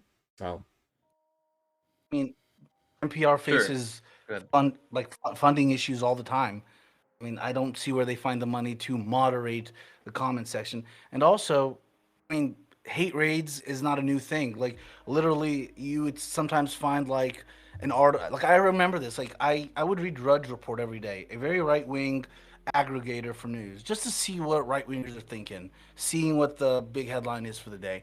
And what I notice is a lot of times a link to a random website, Huffington Post, CNN, Washington Post, or some like random like the Louisville Examiner. And if it was something contentious, that website on that article for that day would be full of just horrible comments, like literally like the pre-hate raid of yesteryear. Like everybody would just funnel in, and like there would be homophobic slurs and everything. And like if you're like the journalist in the Louisville Register, right, or the Louisville Dispatch, like how do you deal with that, right? You just shut off the comments. I mean, that should not sully your journalistic integrity or quality because you're being hate rated, basically. So I find that Sure, but I don't to think use those that things as a happen. parameter. But those aren't. Those are things. Newspapers Those are don't got things that would comments, happen and, over I'm like not like, oh, they ain't valid. that's something that you can do in response to a specific day or article or time. Like sometimes they'll be like, hey, you know what? Like this is a controversial article or it's a controversial subject. We're not going to have comments on this article. Comments turned off for this article. No, NPR, and other places have turned off their comments on all articles permanently. And that's the kind of thing about where it's troll like, yeah, you farms? just don't want feedback. You just don't want feedback on your Troll bullshit. farms. I Yeah, actually sure, think troll a there lot farms, are of right? lots of It- a lot yeah, of it's the just a world of troll farms. I Exactly. just don't That's a right. lot feel of the like you need larger There are. left-leaning Just troll platforms farms. have All of them. Hold on, 30. Go ahead, 30. a lot of the left-leaning platforms have. I think the Atlantic does it. The New York Times continues theirs, but like a lot of mainstream, because comments are shit, right? I mean, let's be Right. honest. Like People's YouTube opinions. What comments, are you gonna like the gain? internet comment sections have always been trash, right? It drives engagement, so websites do want to keep them up because it drives engagement. It makes them money, but there's never anything good. It's always toxic. It's always bottom feeding, like the absolute worst comments I you call could them ever peasants. Is Is what I call them. I wish I could You guys have just mean- roasting Twitch Less than chat right human, now? really. Holy. Well, generally, when I'm getting my Bathroom news, right, stall graffiti. I have 5 different sources I usually go to if I'm looking for my initial sort of reading on anything, right? And that's PBS NewsHour, BBC, Al Jazeera, Redfish, and CGTN, which I feel gives me like a nice broad international scope for whatever news story I'm looking into. But if it's not an international story, usually I mainly just stick to a local newspaper. And I just wish that I could have news without any comments or fucking ads, and I could just have like a fucking newspaper, and like I didn't have to see fucking Nike blaring their fucking shoe shit in my face. Where it's like I'm trying to fucking read and I want to fucking execute someone. USA I Today. wanna just shake someone's fucking throat because it's like, oh my god, it's so invasive and everywhere and just like in your face. It's like just let me read, man. That's my rant, anyways. Sorry. Just go ahead. Yeah, sorry. I wasn't sure who was gonna jump in, but I was wondering, does anyone actually know how much of like Dan Bongino's income or like wealth is from ads? Like, because from what I've seen, a lot of conservative right-wing websites and news shows or just content in general that I see and consume, most of the time their money isn't actually coming from ads that they show, but rather from like products they're selling, subscription fees they have. Like if I go to Rebel News, which is basically our version of Fox News but worse, they make most of their money not from the ads that they show on their website. Rather, they make it from the merch that they're pushing, the stuff that they own and they sell. So it doesn't seem like this even is a big deal for conservatives because it is a common practice in conservative circles not even to need something like Google what Ads, which can censor. But what difference does it make how much of his money goes to Yeah. there, right? Like it's damaging. And the only reason we're hearing about Bongino is because Bongino happens to be huge. Because Bongino has so much money that yes, this is a small portion, right? And he could just keep his at the website running like regardless. Even if he's making him zero money, right? Because he has so many other revenue streams. Bongino is huge on the scene, but there are plenty other websites that are not, that are tiny. And once Google AdSense pulls ads from them, right, they're done. That's it, right? Go home. So like it doesn't matter like what it is. Like it's the principle behind the whole thing, right? It's like a trend, right? That's what we're talking about, and it's like for me personally, I'm like super safe because I'm like a liberal, right? So, but that being said, like I'm quite concerned for those people that aren't like me, in the sense that are even like more like along the sense of like being somewhat conservative and I like Brandon Box is like a conservative, but a good fake conservative, good guy. You know, he's one of the good guys, and I just want to say that like if you're going to go and censor all of these people, where is it going to stop? And you can say like, well, it's just monetization, it's not censorship, but eventually it leads to that because these people cannot earn money on internet, and it means that they cannot provide anything on the internet whatsoever, so they cannot actually like leverage their speech on the internet, and I think that's pretty bad. So I wanna keep Brandon Books around because he's like a good faith guy, and I wanna chat with him even if I not fully agree with him.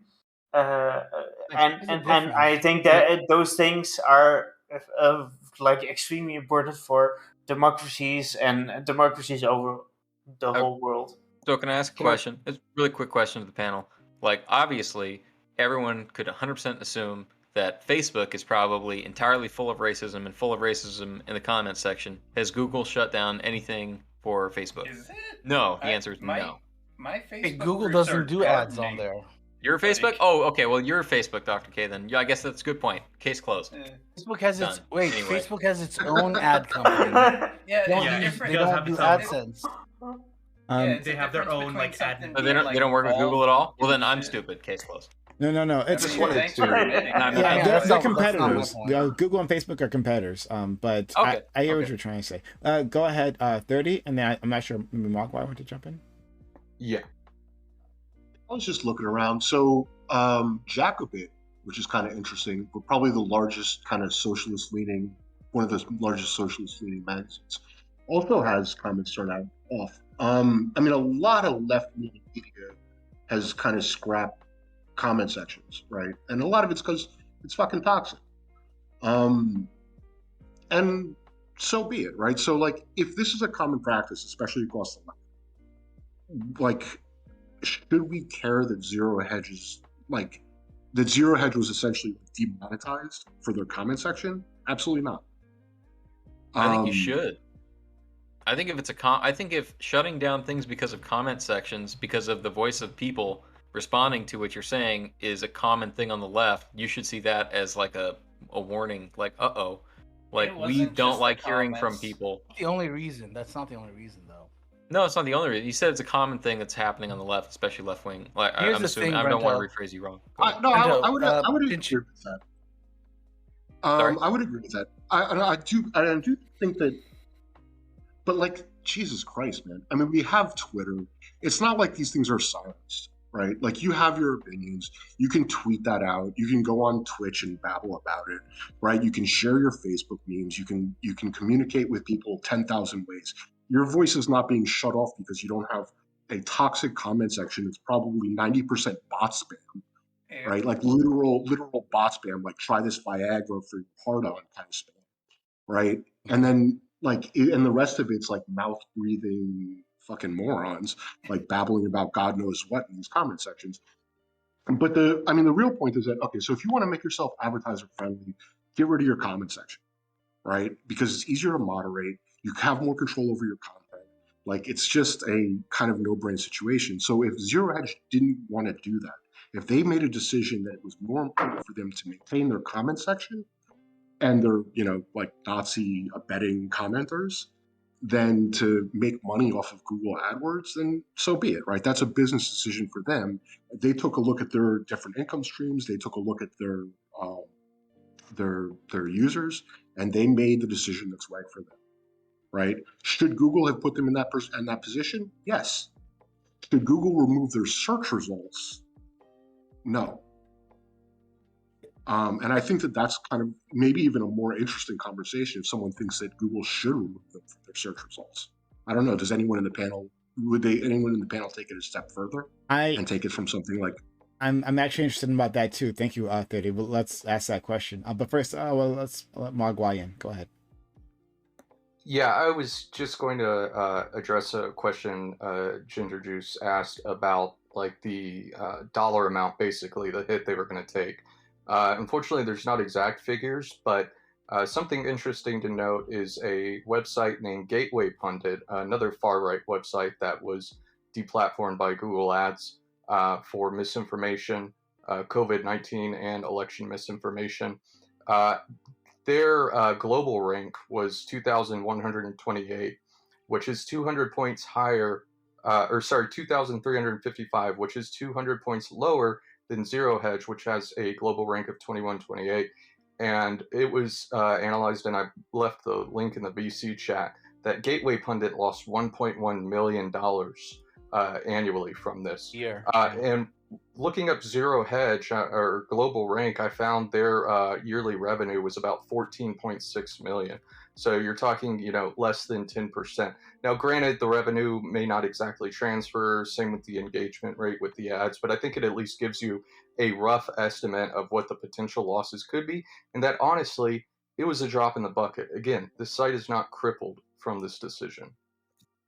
But what difference does it make if it's crippled or not? Like, it matter. It's always an argument. It's an argument that I hear a lot. It's like if you punch somebody in the face and they're like, "Well, you're walking. Fuck you're off." still alive. Like, what do you mean? Like, come on, you're still alive, bro. Like, what, you a bitch? Shut up. I hit you in the face. What's your problem? It's like you're still wrong to do. Like, maybe you agree with it. Okay, then you can say you agree with it, but don't pretend like just because someone's not crippled or destroyed or dead because of what you did, it doesn't matter. Like, don't. I'm not saying it doesn't matter, but I'm saying to add some pushback against this idea that was initially spread, and some I saw in the chat a little, very few though, luckily, this idea that it was almost verging on censorship, that this website is essentially down bad now or something like that. It wasn't. It's a drop in the bucket. They moved on. They lived. It's overall it's just a movement. Like, if you have like a lot of these different steps to to demonetize them, it will eventually, like, if those people cannot have like their own Patreon anymore because they get like deplatformed from Patreon, if they cannot do whatever on whatever site, to monetize their gains, and that will lead to demonetization on everything, So it's one drop in the bucket, right? But it's yeah. Good. I hope they lose some money on this. That'd be nice. So I do want to explore that the topic that 30 brought up, right? Should Google step if people here are agreeing with Google AdSense taking this decision, then why not go a step farther, right? Like, if this content is so harmful, then if these comment sections are so harmful, I think these are like, it was vile and ZeroHedge, right? But if it's so harmful, then why is Google still allowing people to find them through their search engine, right? Like, shouldn't they also take that? And it's not Google doesn't do that for other things, right? Like, if you're suspected of having like child porn on, they'll delist you. Yeah, but that's illegal. That's different. Fair enough. I think Google's also just trying to preserve their algorithm too. Their fucking 7 herbs and spices algorithm where they keep it super and nobody secret, has. But like, the more you fiddle with it, the more you teeter it off. I think the real answer is that when people use Google, they want to feel like they are being able to find whatever they want, not what Google wants them to find. However, like with ad monetization, it's like Google saying, we don't want to make money or offer money to these people, but to the customers are still capable of finding whatever it is they want because that's the service we provide. So hold I on. I have a tip for chat, right? If you want to find some good amateur porn, you don't search that on Google. You search that on any other like fucking Search that on chinchilla.com. yeah, On and DuckDuckGo. chinchilla.co.uk.com. So So no, but that being said, like it when you talk about search engines, no, when you Just talk about finish. like search, when you talk about like search engines and that kind of stuff, it's quite interesting how search engines are like engaging with certain stuff and how they do that kind of stuff. So it's interesting to look at that. So I just want to give you that tip. so Yeah, I and I think that if you look at it, sorry, no, you go finish. like I used to, there was this like whenever there's a mass shooting, right? One of the first things I always do, I don't know about you guys, but I want to know whether or not it was a lefty or righty, so I know who to shit talk, right? So like I want to find out if the guy's a Nazi or a communist. So I want to find out information about the guy, and one of the best ways to do that is usually Reddit, right? So right after a shooting, if you try to Google something about Reddit and that shooting, Google will almost always censor those results, right? Like it's very hard to find Reddit information, or like any more or less any user generated, right? Like they seriously reduce Reddit results. They seriously reduce more or less all forum results, right? They also censor comments even in their search results or any kind of user generated content.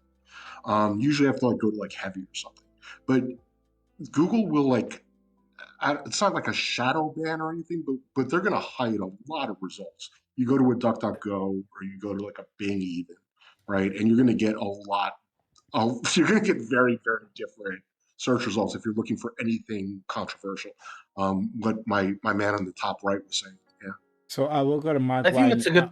We'll go to Mogwai next. Sorry. But and then after that, only facts. But to responding to Brento and playing off of what 30 just said, like you're saying, well, people want to feel like they're finding what when they go to Google, what they want to look for, rather what Google wants to give them. But that's definitely not the case. That's definitely not the case in terms of the algorithm, right? They regularly tweak that algorithm, and at some point, and just like how they did with YouTube, right? At some point they tweaked it so that it benefits like major websites, right? Like it benefits like the Washington Post and New York Times, and not just news websites, but others, right?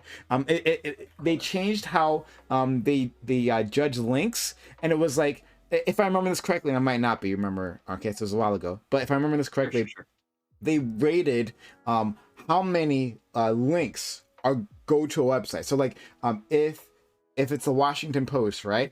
There's going to be a lot of links to Washington Post because people, reference Washington Post all the time, right? But before, they weighted that very differently. And anyway, it was weighted in a way that benefited just anyone, right? Smaller websites get to the top. But now if you like search for like news items, the first things all pop up are the New York Times, Washington Post, and all that. And as we already know, people don't go past the first page, right? So like you can find that those websites are still there, but you'll have to look for them. But that in effect on page 60. Yeah, exactly. I 100% agree with that. And I mean, you can feel like they're not 100% fair, but they still need to keep up the even just the appearance of some kind of like neutrality. I'm not saying they are neutral, they're not, but as like a function of their business and what they say they stand for, they need to try to appear to be offering something for everybody neutrally. Otherwise, they feel like they're being, people are being censored or restricted. And if that is public and they say, we're not going to show you this because we don't think you need to see it, people will go elsewhere. But at the end of the day, like if that type of thing happens too often, people then eventually do aggregate elsewhere, and they are in many cases. But if they can't, they're not like, hey, we're your mom and dad, and we're going to tell you what you can see. That's not their business model. So let's go to Mark. This is what Mark, sorry, I think Mark, why you want to say something, right? And then we'll go to Ben, and then Gender. Oh, I'm sorry. You can let someone else go. Okay, so only facts, Gender. I'm really annoyed by the victimization complex because you have to understand SEO, how websites work, how they are evaluated for why they come up in the search results that they do. I spent years trying to understand. You have to have a mobile. So, for example, 70% of or 80% of Google searches are done with a mobile device. So, if your website is optimized for desktop, you go to the back of the SEO line. Optimize your website for a mobile device. On top of that, Google actually looks at the layout of your website. How easy is it to use? Does it have that little 3-bar menu thing in the top right? Is there a menu? Is there a little disclaimer at the bottom? Do your emails go out and say unsubscribe at the bottom per the law? There are so many things that go into the algorithm that I promise you it isn't one little check mark. Is it right or left? Or is there 2 right wing or 2 not? That is beyond stupid for me because that would be such a stupidification of their algorithm. I'm not gonna sit here and defend Google, but I respect their product to know that they would not belittle their nest egg, their milk cash cow, because of a current wave of right wingerism in America. They don't care about politics. It's about what's the most useful website for. I think they do. Well, I disagree because under Trump they were blowing him the whole time, and then when Democrats get into power, they go back to Nancy Pelosi. So hard disagree. But let me finish. What I don't get is you guys cannot make these claims without not understanding SEO, and I don't even I know just a cursory knowledge of it. So to hear that it's just a willy-nilly like hipster, like hippie that's saying I don't want right wingers to show up. That's dumb. So also, something else that I remember that my websites would be dinged for is loading time. If your website doesn't load up within like 0.6 of a second, you'd go to the back of the line. Google SEO wouldn't treat you well in the search results. Are your images good quality? Are they linked? How many backlinks do you have to other good sources? Just like Primes was mentioning. Washington Post has backlinks to Slate.com, to New York Times, and it creates this internet that is self-sustaining. But if you create a blog or whatever this website's called, and you go off on these weird tangents and you don't properly SEO your website and you don't moderate your comment section, which also there are services that are mostly free or a $9.99 a month subscription that will literally do a hell of a job moderating your comments. So I think enough with the complaining about right-wingers getting targeted. It's a dollars and cents decision at the end of the day. When Trump was in power, Tim Cook was on his knees for him. Mark Zuckerberg was doing everything he wanted to do because those guys are in power, and whatever behooves their corporate and fiduciary duty to the corporate stockholders, the big shareholders, the people that they have to keep happy on February 1st, they will do it. And that's it. But If Trump the is guys on banned February, now on many of these websites. I don't care about Trump right now. I'm saying on February 1st, if the big stakeholders are unhappy that, for example, on that Twitter website that I put in VC, if they are unhappy that Google is allowing January 6th promoters to get AdSense revenue, and they don't want them there, they won't be there because it hurts their bottom line. I mean, I'm lefty as hell, but we live in a capitalist society. These are the rules. Period. So Yep, yeah, capitalism, baby. I'm quite concerned because of that, because of the fact that Sorry. I do want to hear from Gender. He's waiting patiently. Yes. Yeah. I want to say a few things. One, no one individual can truly understand Google's search algorithm. Like, there is just way too much code for any person to just even learn it all, let alone comprehend it. And just to go back a little bit more, how Google's search algorithm just vaguely works, with how Prime was describing it, it was something called PageRank.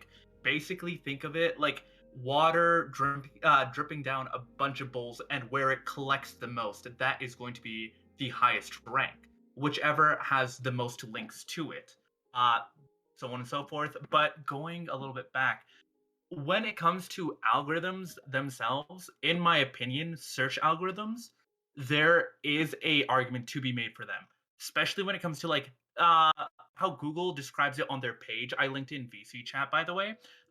They focus on the meaning of your query, the relevance, the quality of content, usability of web pages, and context and settings. In my opinion, those are pretty useful. But usually when I go to websites, I'm going to be sharing my cookies. I'm going to be sharing my private information that's like sending and receiving information. All right. That will influence what search results I will receive. If I tend to go on more right-wing, what's called the right-wing sites, I will be recommended more right-wing content. Same with the left-wing sites and left-wing content. If we're using something like DuckDuckGo, because typically it doesn't collect or have any information to properly advertise towards you and cater towards you, it will give you a very randomized result. In my opinion, that is much more preferable, because how I see it, favoring and disincentivizing a certain topic, they're basically the same. If you're favoring one topic, you're basically treating the rest negatively. If you're treating one negatively, you're treating the rest favorably. So why should we be okay with like being favorable, like algorithmically speaking, towards certain results, and be algorithmically less favorable to the other results? I'm not saying get rid of them. I'm saying like just comparatively. But guys, I mean, we have to accept this was not entirely just, oh, the algorithm did it because of some really super abstract way that no one can understand. A lot of those decisions were made by hand, right? So when Prime was talking about like the big media, right? When you do a search like those top, the New York Times, the Washington Post, like the really big, legitimate news sources were coming up top. A lot of that was manually done, right? Like Trump being elected was a shitstorm that flowed down the mountain across all of the tech companies, right? From Facebook to Twitter to Google to all of these companies got terrified, right? Because suddenly we had Donald fucking Trump become president, and they made massive changes, right? The internet in 2015 versus the internet in 2020 is night and day different, right? You might not notice it in every little thing you do, but your search results, the websites you're going to, the shit you're served up on YouTube, right? Like all of the recommendation engines that drive all of your engagement to everything from TikTok to the YouTube sidebars to Twitch even, right? Everything changed during the Trump administration. And those changes, a lot of those changes were done because Google decided that we can't be platforming no-name, like sketchy websites, and they pushed the mainstream traditional press, right? Safe articles that had some level of mainstream consensus, and that's just a fact. This is not like, oh, well, this site was optimized for mobile, right? Like, there's a lot more to it. And a lot of it was hand done, and a lot of it was done to stop misinformation. The Trump admin work hand in hand with the Facebook team in 2016. Like, there was that one point where they said the Trump HQ basically had an office at Facebook when it came to running ads on Facebook. I mean, I think Facebook very much so welcomed Trump's business when it came to dollar amounts. I know you said, I know you're saying things are changing, but disable your cookies. That was in 2016, dude. And 2016 was a different era of the internet. Okay. Yeah, right? I mean, 2016. I mean, dude, do you remember what Twitch was like? Like, do you remember what any of this was like? Here. Are you like, oh my god, dude, it was the Wild West. Or 2010 YouTube. 2016 out of control. Those COD lobbies, man. Yeah, exactly. The COD lobbies. Yeah. I don't know where the fuck you guys were, but no, Twitch was not that crazy in 2016. Well, Twitch for years was let's not be crazy. honest, Bento. I was here. You were here. Oh, I wasn't. You were. Fuck. Oh my god. I was. Oh no. I was. You were. I wasn't. It was cringe. I was too busy. It was cringe, and I Look, was. Destiny had a couple. Okay, there you go. Profitable. Destiny had follow some what's real profitable questionable and, streams. Yeah, companies follow what's profitable, and if you are in a period where reactionary ideas are a bit more normalized, then companies are a bit more willing to work with them. And when they're not, I guess they're not. But I'm Yeah, like, exactly. what I'm But saying is that it seems that's like not we do hold promoting something to a different standard than not promoting it, even though in the end the effect basically is sort of the same, unless you have another vector. If we make it so that you can't what's called disincentivize somebody, well, you're basically just saying everybody else is disincentivized unless you can just be like, all right, I'm gonna pay you a fucking $1 million to make sure that my website's the first one that pops up. That's the thing. Why shouldn't we like be okay with uh uh sort of not even censoring at this point? It's literally just disincentivizing a specific page if the effects have been shown to be way more negative than positive. Of course, the effects in the end just seem to be profitable. That's sort of how we even got into this mess to begin with, you know? But yeah, my Jen, question to like there's an answer to that question. The question is, you can't be specific. You can't, like, it's just a specific page. It's like, no, you have to treat all pages the same. And if you think you don't, you do. You do have to treat all pages the same. So you can't say we like, treat well, it's Facebook just better one than page. most Like, other well, then things. if it's just one page, then why not that page? And why not this page? And why not that page? Like, you'll always have to answer that question. It's never just one. SEO value. There's an SEO value, though. I mean, Google wants you. Could you explain what you mean by SEO value? I don't understand. Search engine optimization. Like Search engine optimization. Okay. Oh, sorry, yeah, but like what Primes was mentioning earlier, the amount of backlinks, how many times other people have gotten to it. It's I would say, yeah, I would say like what Dr. K was saying with your cookies. Think of it as your passport, and every time you go to a website, they give you a stamp, and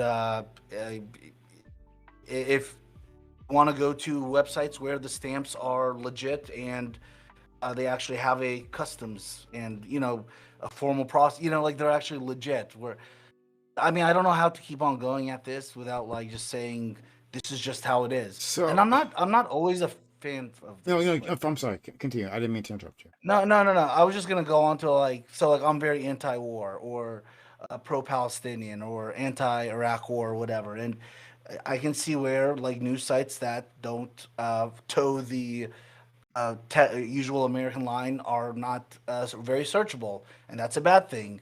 But I think it then lies on the company, the website to do the required SEO work and hopefully play the game of the algorithm. Now, if you can show a case where you can play the algorithm and you're still not being ranked, maybe you have a case. But then I'll caveat that with Google claims their algorithm to be proprietary and they'll never let you know how it works. So you could never really prove it. So Yeah, but I don't let's know. be honest.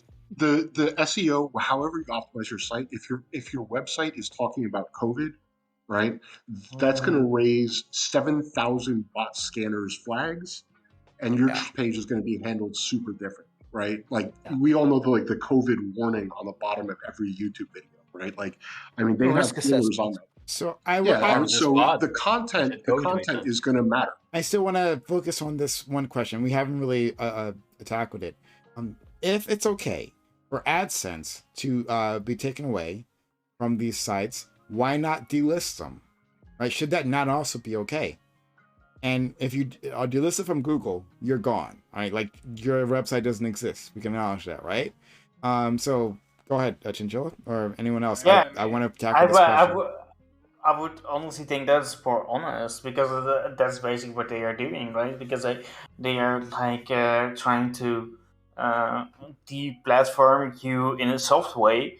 But I think if they do that in a more honest way, and if it's like transparent, then I think that would be better because we can see that kind of shit. So yeah. I would actually think that might be like a better way because when we were talking about like this COVID stuff, right, being like downvoted or whatever, like what Tweet One was like saying, like, can we even talk about politics on the internet at this point? Because PrimeCayes will be getting like downvoted to oblivion because of the fact that he talks about like politics, you know, that kind of shit. Politics is against TOS in Twitch Isn't- in terms No, technically, it's actually. it's not. So it's not. Whenever But yeah, whatever. well, to your point, to whenever I talk about COVID, right? Like, because we upload these videos to YouTube, they get demonetized. This video will probably be demonetized if we put it on. Yeah, it's fucking sad. It's fucking sad because I honestly like I don't like the people that are against like the COVID vaccine, that kind of shit. But I want to have like open discussion. I want to have being able to talk to those people, and I want to have that on the internet and being recognized that we can have these kinds of discussions, right? And this is just Debate sad works. stuff. Yeah, debate I works. I agree. I think that there should be government regulation put into place to broaden free speech a little bit. Not obviously not completely. There still needs to be some restrictions on it, you know, for really bad hate speech and like incitement of violence and whatnot.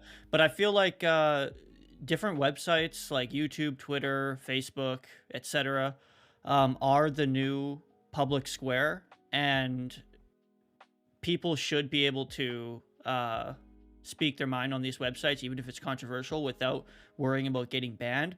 But I understand if they want to remove monetization options for certain people. I'm not hugely against that, but definitely for like COVID, you know, like Bongino was banned on YouTube for the last video, like I said, was questioning the effectiveness of masks.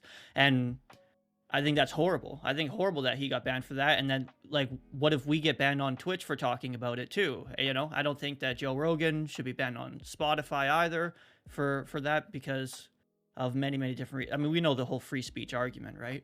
But that's my stance. I analyze it there's on a something- case-by-case basis.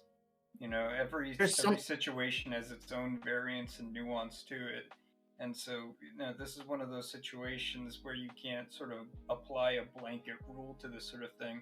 And each person's ban you have to sort of look at individually, because it's going to be different per person, and, you know, what the grounds are for that sort of thing.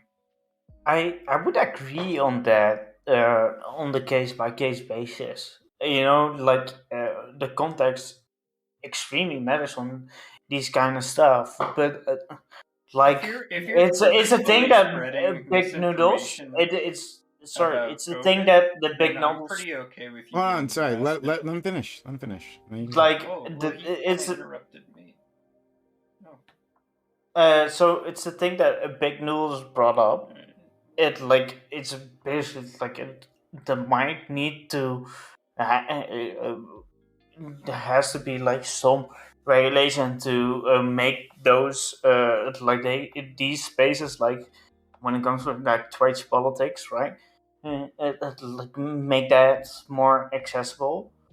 But yeah, overall, like these case-by-case basis is like, do you trust Twitch to do that? Do you trust YouTube to do that?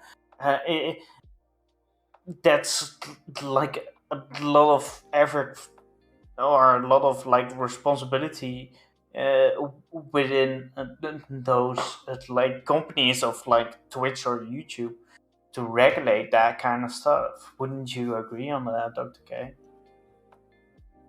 Again, like for me, case-by-case basis. In the cases we presented, I'm pretty fine with them getting blasted out of the water. Yeah, but I see no problem there, really. Yeah, but is when it on the comes to companies, sign. it's Sorry, more. go ahead. Sorry, it's. I just want to push you a little bit back on that one, Alright. because you put that responsibility on the company. So you put that responsibility on Twitch, on YouTube, and those sort of like companies. Do you think that's okay? Do you think those people can make those decisions on like freedom of speech? Well, let's walk with me Because- for a minute, right? Because I agree. Like, there's going to be, since we're in the digital age, there's going to be a large public forum in a digital area, right? And before the mass spread of big companies, usually it was, each user sort of had their own independent web page, but now, that's sort of been reduced down to the point where you only really have your independent digital page, right? And that's sort of your place for self-expression. I mean, ideally, what I'd want, is to sort of get rid of the giant internet conglomerate as a middleman. Get rid of Facebook and just sort of have it be, back to that age of the independent website. But I'm not getting that, right? I'm not getting that anytime soon. yeah, they are And right now. someone needs to be sort of watching over the form of public speech, as it were. And there's going to be somebody who does it. I don't like that it's private companies that do it, but the fact is on a case-by-case basis, if it's COVID misinformation, they're shutting down, and if it's hate speech, they're shutting down. I'm completely fine with that. I don't know what to tell you. Yeah, And like I'm with trust. you, but Here's the thing. that's I trust them. like from the Oh, government, Chin, right? I'm not done I'm explaining. sorry. Right? Thanks. I trust them to do what they see as the most profitable line of thinking, right? And so, on issues where it is profitable to be sort of empathetic and shut down the cruelty, if that is the profitable line, then in those cases, I'll somewhat trust them to do that because that is within their profit incentive. Now, if it is within their profit incentive to destroy, the conversation, unionization talk is a good example of this, right? No, obviously I don't trust a company to regulate that. Like, case by case basis, depends on the topic. Yeah, yeah. So for me, like personally, like I think that you can have like a lot of like government regulations and that kind of stuff to address your issues. So I think we should go from there, So I would like 100% agree with you, in the sense that we need to have like government regulations on on this on these social media and the freedom of speech to protect their freedom of speech. Regulations on freedom of speech to protect freedom of speech. Yeah, so for me, it's like I generally like I think like on social media, like definitely when it comes to people who make political content, I think there should be somewhat of like a protection on their freedom Well, of you have speech. to realize a company's website is essentially its private property. Yeah, And well, you can regulate that. You as can much as I regulate that. hate that idea, well, here, let me explain an idea to you, right? Is that because the ISP of Twitter, right, for instance, is the ownership of the Twitter company, right? They do have within their rights the onus to decide, what is and isn't on there.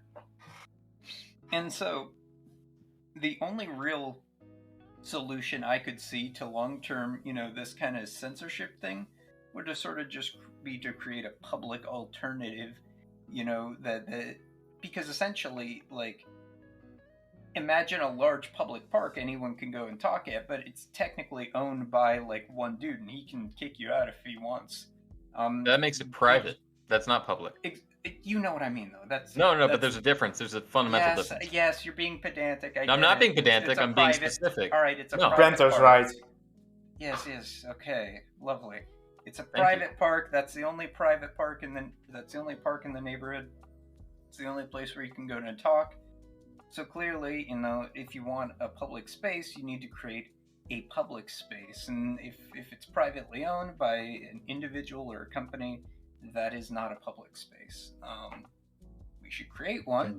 I really think there should be that, but that's not what these social media websites are, and we can't really, enforce our Should will they be? on a private company per se. we can. Should there be? Should there be? Like, Should there should be an alternative, sure. no, should they be? Like, should like French politics? Should that be like the space to talk about this kind of stuff? Oh, No, like if a company wants to regulate what's on their website, like technically they're allowed to do that, and I don't have any problem with that. I'm quite like, for me as a liberal, I'm quite like baffled with your super pro-capitalist takes here. But yeah, whatever. Okay. Well, here's the thing: if it was a collectively owned website by a co-op, my belief would be the same: is government stay the fuck out, don't regulate what's on that website. Sure. It's just I want to see more, less private industry. Okay. But Let's go what the to precedent is. I'm consistent about that. Let's go to sorry, Gender. Can I hop on Yeah. after that, Prime? Okay, sure. Yeah, what I was gonna say is that we need to sort of understand that speech and profit are two very distinct concepts, and separating them doesn't mean you're getting rid of either one. That means by separating profit and speech doesn't mean you're getting rid of free speech. Ironically enough, you probably made speech freer. But with this, there is no incentive to behave and act a certain way, because then it will be more profitable for you. Like, think of all these like grifters on the alt right, maybe even the alt left too. They maybe. are, yeah, maybe like fucking Bad Bunny.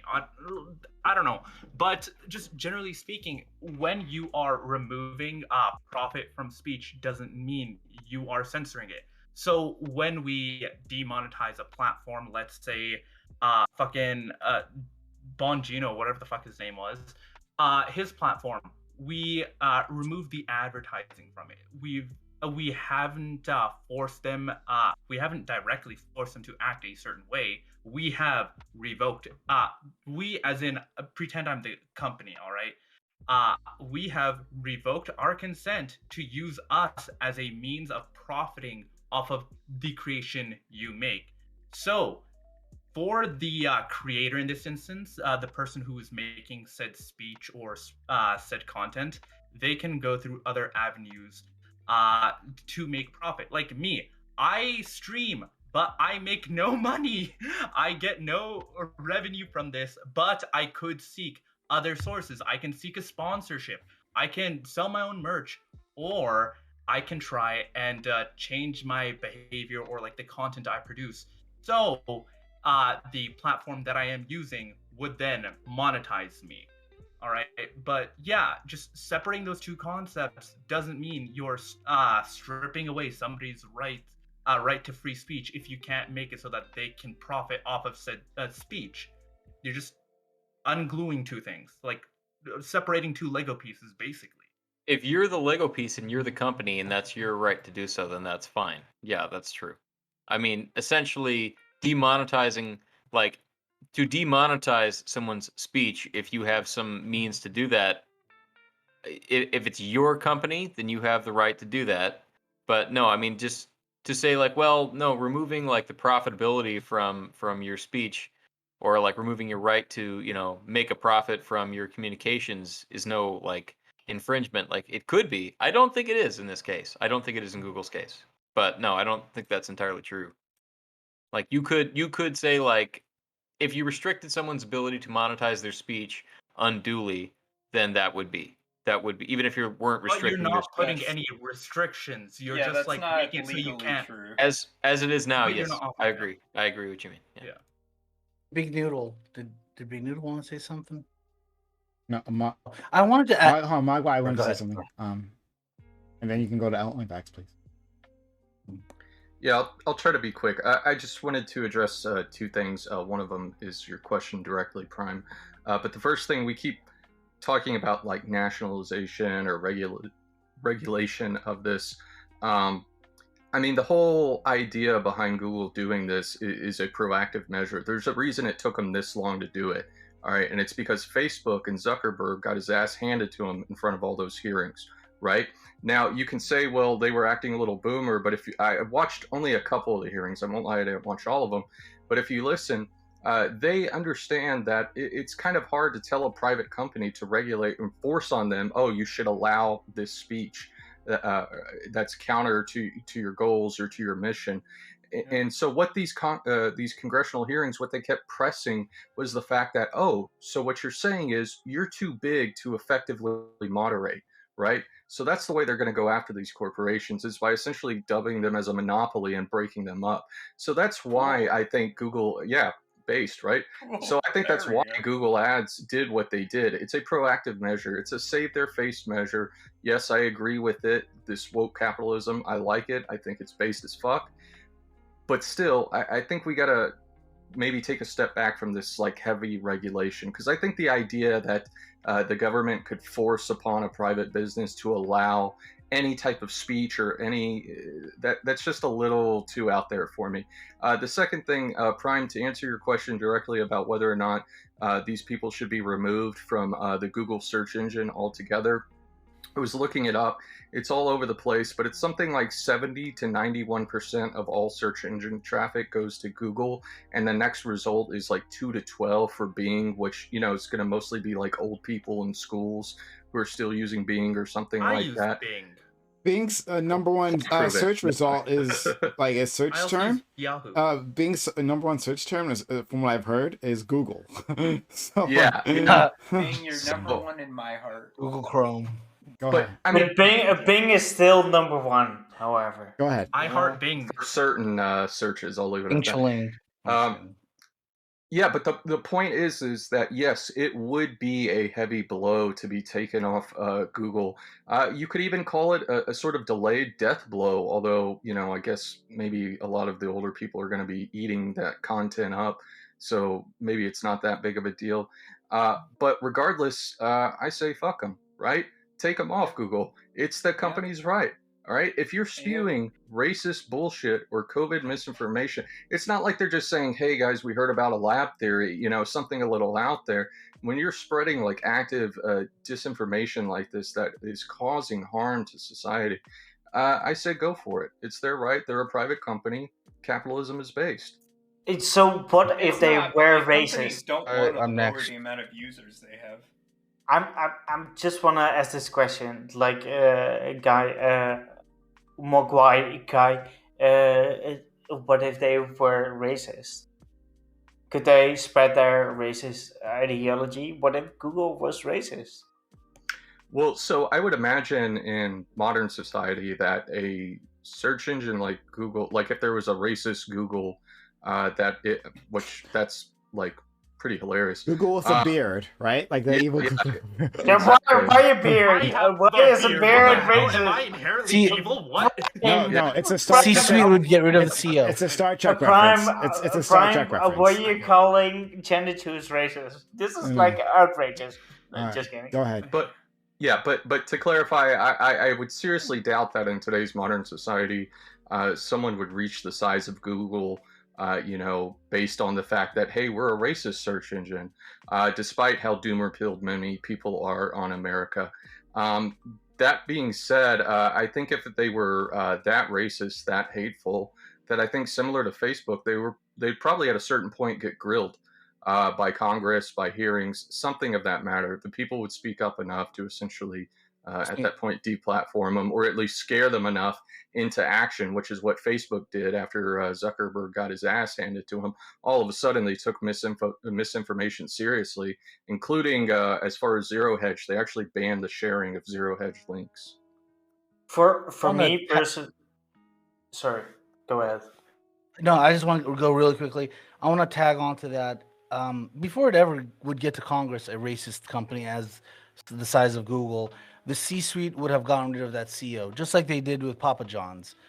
John Schnatter, he says the N-word in a telephone call. The board of directors get rid of him, and it's a non-issue. Why?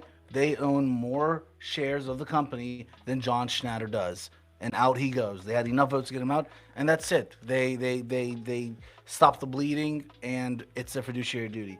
But second of all, regarding the algo and being a death blow, this is nothing new.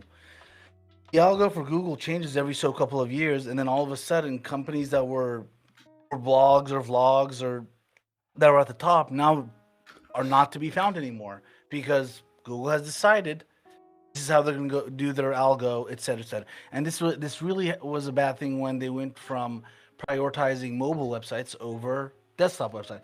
But third and finally, let's look at the liability that these companies could have criminally, because we've never gotten to this point. But let's say a website allows for, let's say, somebody who's a kidnapper to use their services knowingly to communicate. Is it against his First Amendment to close his account down so he can't lure kids and do whatever? Or secondly, just today, the cop in Washington who famously did that video where he was signing off and said "kiss my ass" to Governor Inslee, he died today because of COVID. He literally retired because he didn't want to do the vax or wear a mask, and he died today. And he got all famous over that video where he does the whole crying and he dies today. Now let's say I'm the local prosecutor or local DA or CSI person, and I want to get down to the bottom of why this person died. Yeah, sure, they died of COVID, but what spurred it? Maybe it was misinformation. I want to have a warrant to look through their search history. I go to Google and I find that their Google search history always took them to websites where it was vaccine denial, face mask denial, etc., etc. Could a prosecutor not then say Google is liable for No, this they could person's not. death? Because wait, let me finish because I know what. No, I know your reaction response on all panels. It's literally. What you're it's saying is literally all conspiracy. ridiculous. Let me finish. Yeah, Let me it's no, always the right wing. no. It's conspiracy. Mostly what you say. Please. No, it isn't. Here, I'm telling you Tex, what go on. I'm telling you what companies do all the time is if you get a good enough lawyer that's paid enough, they will find a loophole where they could say Google is responsible. I'm not saying it's likely or that is a good thing to do, but there could be liability in the future. We just haven't gone there yet. And we have a dead cop, 51 years old, retires early. He thinks he's a badass because now he's been like almost peer pressured into this whole like heroic thing of not taking the vax and not doing a mask. Martyred. He's dead. Yeah, he's a martyr. And for what? Are his kids gonna? What a fucking waste of a life. But I mean, think about the money. Like the. So he retires from being a cop. I He mean- could have become a security cop or Okay, all the okay, lost only earnings facts. and everything. I want to respond to what you're saying. I don't want to interrupt. I but, know like, what you're gonna respond. I've seen. You Oh on so well, many that's great then. channels. That's great then. Then you won't be surprised. Anyway, I mean, We'll at discuss what point could you not say that anyone is responsible for telling anyone anything at any point that resulted in their death in any way? Like, You have a good there's enough no way lawyer. that you could ever have any kind of like basis for judging this. Yeah, it's a You know, case and by you Depends have a on case your lawyer. response because you knew what I was going to say. So go If ahead. you have a hard Oh line yeah, metric, it depends on your equals- lawyer. That was your response to what I was going to say. It depends on your lawyer. Yeah, it's a case by Because you knew case what I was basis. going to say. So go ahead. You have a response. Go on. Oh my god, don't be snide. Fuck Oh, off. What? I don't know. Really? Come on. Let's not. Oh, No, come no, on! What is this shit? no. No, look. No, This is no, crap. no, No, it's that crap was- to say. It's crap to say that anyone. Sorry, but it's crap to say. It's like someone read something wrong on the internet, or they read something that you disagree with on the internet, and then they died, and therefore whoever didn't say wrote it that. is responsible for their death. That is I bullshit. didn't say that. I didn't say that. You're saying someone could argue that. Wait, No, no. I I said- want to point Oh, out something. no. Only facts. Respond. I believe I said that if you look into Google search and it's always taking them to the same spots time and time and time again. So I'm not saying that what I'm saying is correct and is logical, moral. I'm saying there can be a pattern established where their what do you call it? Impressions. I mean, like, let's say I look up bomb making and I get taken to these ISIS websites. Every day I go to these ISIS websites. Mhm. Is there not a imposition on Google to, hey, maybe not take this guy to the bomb making website and maybe take that website down or not let it monetize or maybe push it back down in SEO rankings because there might be a greater harm. No, I'm not saying Google can actually be put on trial for error charges. But I'm saying it can be. It has never been done before. We always have lawyers. I mean, as we speak, you have Citizens United, where it has pushed the free speech of what a corporation is to a level that we never expected before. Yeah, And it's with the law, extreme. if you have good enough lawyers, good enough lobbying, you can push anything as far to the extent of law and redefine the law. Again, I don't support it, and I don't say it's the right way to go. But I'm saying, what are the possibilities with regards to liability? And that's all. Okay. Gender. And I apologize if I was a little spicy. I take It's it all back. good. It's all good. I guess, and I apologize. I was spicy back. It's just you're like, I know what you're gonna say. It's like, oh come on, man, don't be like, Gender. I got you. I got you. Yeah, I want to sort of point out something that I just realized. The problem that we do have, like with stochastic terrorism, is like, how are we going to measure it? How are we going to see, all right, how often did they visit this site? How much impact did this one individual have? That information, to us, the government, we don't collect, all right? But you know who does collect that? Ad agencies. They usually have click rates on like how popular a website is to visit, how long an individual would stay on that website, how often they would just revisit that website. And that one individual would also have their own data that is stored by companies that would collect it anyways. Like how often do you visit alt-right websites? These access to this information when given to the government can probably can be used as reasonable evidence if we ever did like criminalize stochastic terrorism, but obviously that's not really what's on trial here.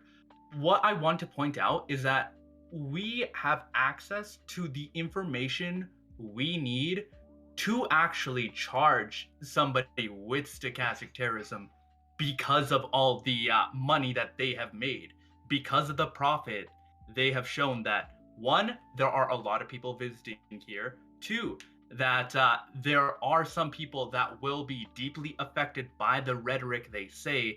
So that must mean their rhetoric is what's called the effect of their rhetoric is important to look at. So if we can see, like, let's say a teenager would frequent a website like 4chan, and they would frequent that website first once a week, now twice a week, so on and so forth, and they spend more and more time there. With that with that data, usually connected by an ad agency, like I guess in this case it would be Google Ads, we can say, yeah, this website or this site had an impact leading up to this one event. Obviously, I'm not a scientist, I'm not a social scientist, nor am I a fucking computer programmer. I'm a 19-year-old on the internet. But I'm saying, yeah, we do at this point have access to the information, and I'll leave it there. I also want to say bye-bye. Bye-bye. Yeah, take care. I just want to say on stochastic terrorism points, and it's kind of sad, like Janet just left. I think we should just get rid of that altogether because of the fact that us being on the internet, we are all like stochastic terrorists in that sense, you know. It's fucking cringe. So yeah, but yeah, whatever. Yeah, I mean, the idea of stochastic terrorism should terrorize all of us, right? Like, I mean, being on this panel, someone might have said something, right? Like the Exactly. idea that, like, right now, free speech is in a pretty, like, technical free speech, First Amendment U.S. free speech is in a pretty good place, right? Where the only time that you can be charged for speech is if you're directly inciting violence, right? Or screaming fire, I guess, right? But there's like a very, very direct cause that can be linked directly to speech. Like even concerts where people like incite riots, like that's even, a lot of that's even protected, right? The idea that like someone could charge you for stochastic terrorism, like who even makes those definitions? Yeah. That shit should be terrorizing for all of us. Well, no, I don't think I disagree with Well, I think I disagree with what Gender Juice said, and to begin with, but like stochastic terrorism is something far more like deliberate, right? Like saying that someone shot something at a concert. That's not how that works. Stochastic terrorism is, like deliberate incitement, and especially over a long period of time, where you're saying, well, something's got to be done about these people, they're a danger, or they're less than human, or something, right? Like that's what stochastic terrorism is. It's not like someone shot a thing at a concert and then all of a sudden you're Look, being charged. let's be honest. We invented the term stochastic terrorism to cover Trump, right? Like nobody even had this. This word did not exist before Trump, like leading up to January 6th, No, and yes, like it did. making It absolutely did. It absolutely did it way was not before. it was not in widespread. Like it blew up. Like Yeah, we're talking about stochastic terrorism because the idea blew up because of Trump. Because we need some way to say what Trump did is wrong, even though he didn't violate free speech rules, right? So we need some way to hold Trump to task, and that's going to get shaky, man.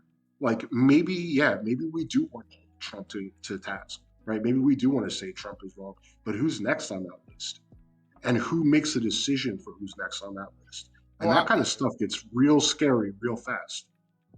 I don't know. After arguing that that all this was fine in terms of AdSense and that, like, well, yeah, individuals will make those decisions, right? If it's not corporations, then the government will make those decisions. If we've been limiting free speech like that, like, I mean, it's since after all, people have been arguing about this the entire time, then I don't know, like, why be afraid of stochastic terrorism? I don't like. Why is that different? I don't get it. Well, I mean, it's different to have the government come down on you than it is to have a private company deny your ad revenue, And you think right? Like, go ahead. Sorry. well, I mean, if we criminalize stochastic terrorism, right? Even if we have a pretty soft line, that's going to end up with some. Like, look, I am not an anti-vaxxer by any stretch. I had a 2-hour argument with a friend of mine about anti-vax, trying to convince him to get the vax today, right? But there has to be voices of dissent, right? We need those channels open to make sure that massive mistakes don't happen, right? And if we close those doors, the question isn't like, oh, we're shutting out bad information. The question is who gets to make the decision about what information is good and what information is bad. And that's a question that doesn't have a good answer, right? Like maybe things lean liberal today and maybe we like the results. Maybe we want to stop anti-vaxxing sites today. But tomorrow when they're trying to shut down the next trans movement, right? Like tomorrow when they're trying to shut down movements towards, I don't know, Medicare for all, right? Like it's scary. And I don't think it's even a crime. Like I don't think this is even a crime. Like stochastic terrorism, it's not. Yeah. So then why I think the slippery slope. Well, I mean, go ahead. No, I'm sorry. I'm done. It's like moving towards criminalizing stochastic terrorism. Is anyone saying that? Yeah, that's a pretty rough one to flesh out because, like, I just looked up two prominent examples that are listed as stochastic terrorism. One of them I think is a little more obvious than the other, but there was an Oakland freeway shootout, and a man went to the ACLU and the Tides Foundation planning to commit mass murder. Luckily, he was stopped, but he directly cited in his police interrogation the fact that he was inspired by Alex Jones, among others, right? So that one may be a little more obvious, but even then, I still think it's kind of up in the air as to whether or not it's stochastic terrorism. But then you have this other case, this left-wing example of a 2012 shooting at the Family Research Council, where a man basically went and shot a couple people. Luckily, was tackled by a guard, but again, when interviewed, said, "Let me pull it up again." Said that his response was the Southern Poverty Law lists anti-gay groups. I found them online. And then while he was doing the shooting said, I don't like your politics. I mean, is that considered stochastic terrorism just because the Southern Poverty Law Center lists, these hate groups essentially, and someone decides, well, based on that, I'm going to go out and I'm going to do something about it? That's why I have a problem with like trying to charge people with stochastic terrorism. It's just one of these things where I don't think there's a real fine line you can draw. And with the law, we really, really focus on two things, and that's like not proactively creating laws just because we think people will do things. And then once we see people doing things, we try to make laws with direct lines. And this is one that I think would just blur those lines. Yeah, I mean, but like no one is saying that we would do that, right? Stochastic terrorism, right? No one is making the argument. Well, but I think that you end up drawing a line. I mean, I think this discussion is happening all the time, right? Like from deplatforming, like charging criminal charges for stochastic terrorism is like the next step after deplatforming, right? Really? So, yeah. Get out for a second. I think the next step after deplatforming is putting tape over your mouth saying #silence and getting like an HBO comedy night deal or some shit like that. Like, yeah, that's pretty much, yeah, that's actually closer to how that works. But yeah, I don't feel like this is like a fear to not be worried over, right? Like no one is saying that posture over stochastic terrorism. No one is saying even if they were interested in doing that, like what a framework would be, right? As to how to link one to another. I mean, like maybe if even then, a manifesto is not good enough, right? So there was the white church shooting out in New Zealand, right? Where he named like Candace Owens and I think some other like right-wing commentators in there, right? Like, I guess just that would be a closer one to stochastic terrorism, but then you'd also have to look as to what exactly was said, right? Like what are these people saying to invite this violence to this group or this individual? And if there isn't a link, it isn't like that would be hard because again the example that the Mogwai I guess just gave, that the Southern Poverty Law Center, I've read their profiles, right, on hate groups. They don't stoke hate against hate groups. They just describe them, right? They point out like their more prominent members, right, and the things that they've done. And with the hate group, they have like breakdowns on the symbols they use and like like what they traffic in. Like they do all that, but they don't say, "Hey, go out and take them out," right? So, I mean, it just seems like a nebulous thing to be afraid of. Well, how about this? I hope this is kind of related, but for some reason this came to mind. Ayman al-Awlaki, the American-born that was living in Yemen, I believe, that we drone striked. Now, I don't know if we ever had proof of him actually engaging in acts of terrorism per se against America, but we do know that he ran an online magazine website with manuals on how to make bombs, suicide vests, IEDs, etc. And that information was used in Iraq and Afghanistan and in Yemen and Somalia, etc., etc., etc.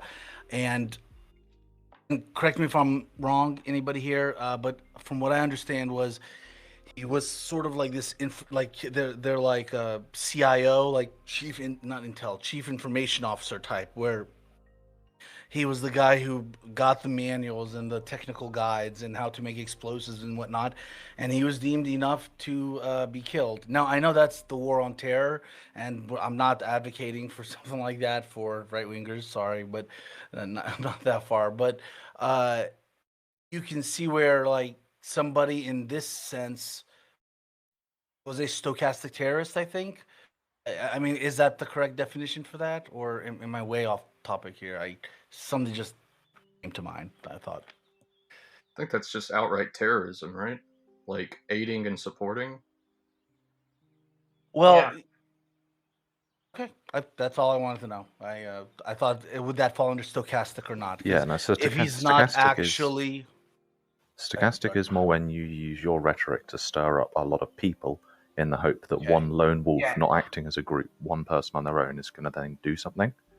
And that's very hard to combat because you can't prove these connections and you don't know where it's going to come from. There's no organization that you can attack to bring it down to stochastic terrorism.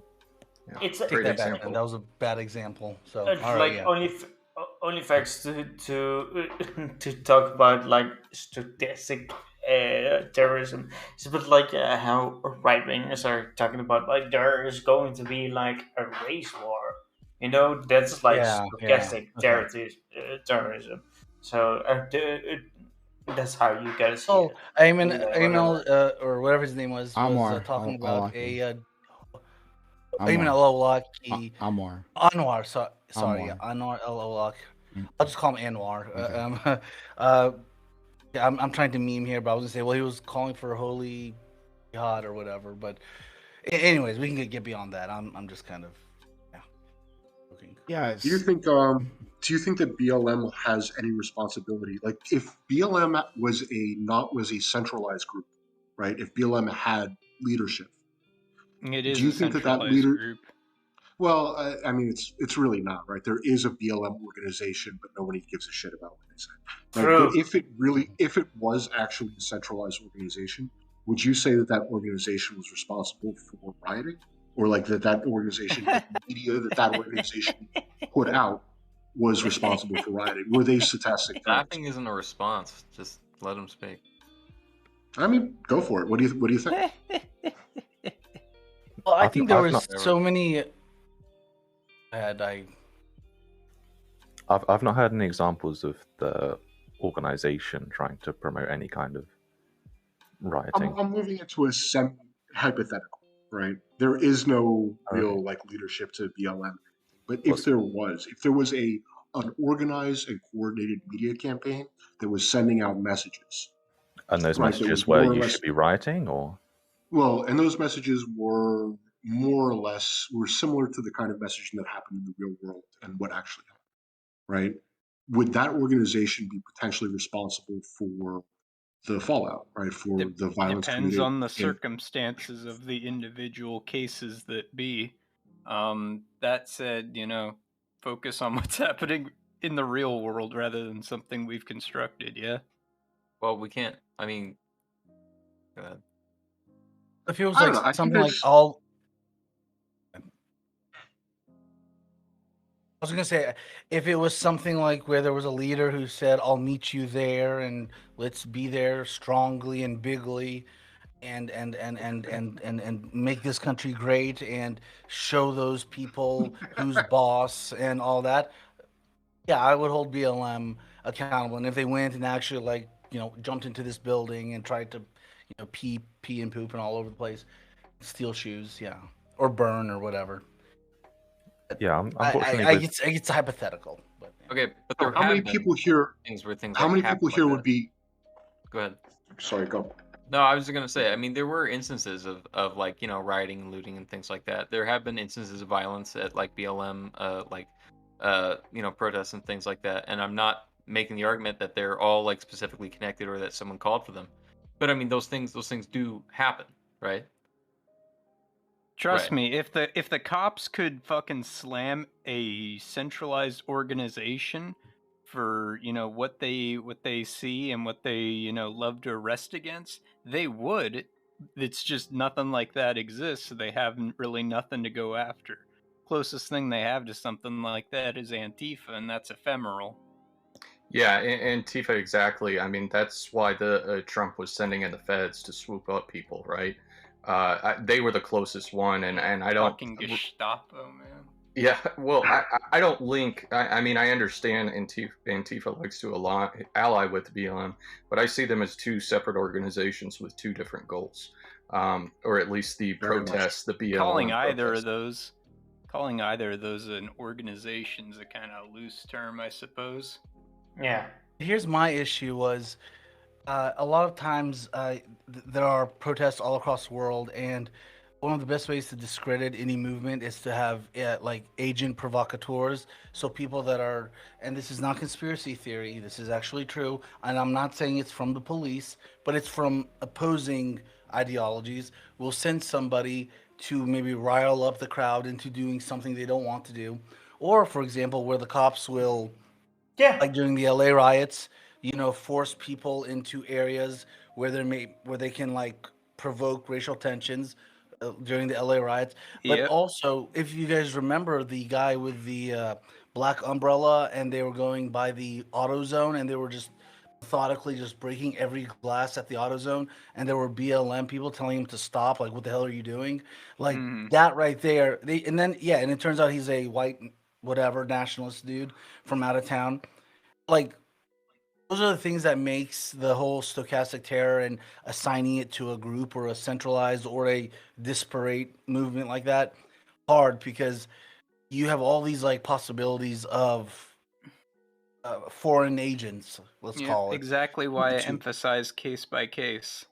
Yes, So exactly. I just want to say on this, because you were talking about like the police force on effects, and it's definitely like 100% true what you just said. It's they have like people that go into crowds and basically try to rile up people a bit, like saying like to catch up, like to catch like the prime people within like the right and that kind of stuff. So Sure. these things are like effective to dismantle riots, to dismantle like demonstration, those kind of stuff.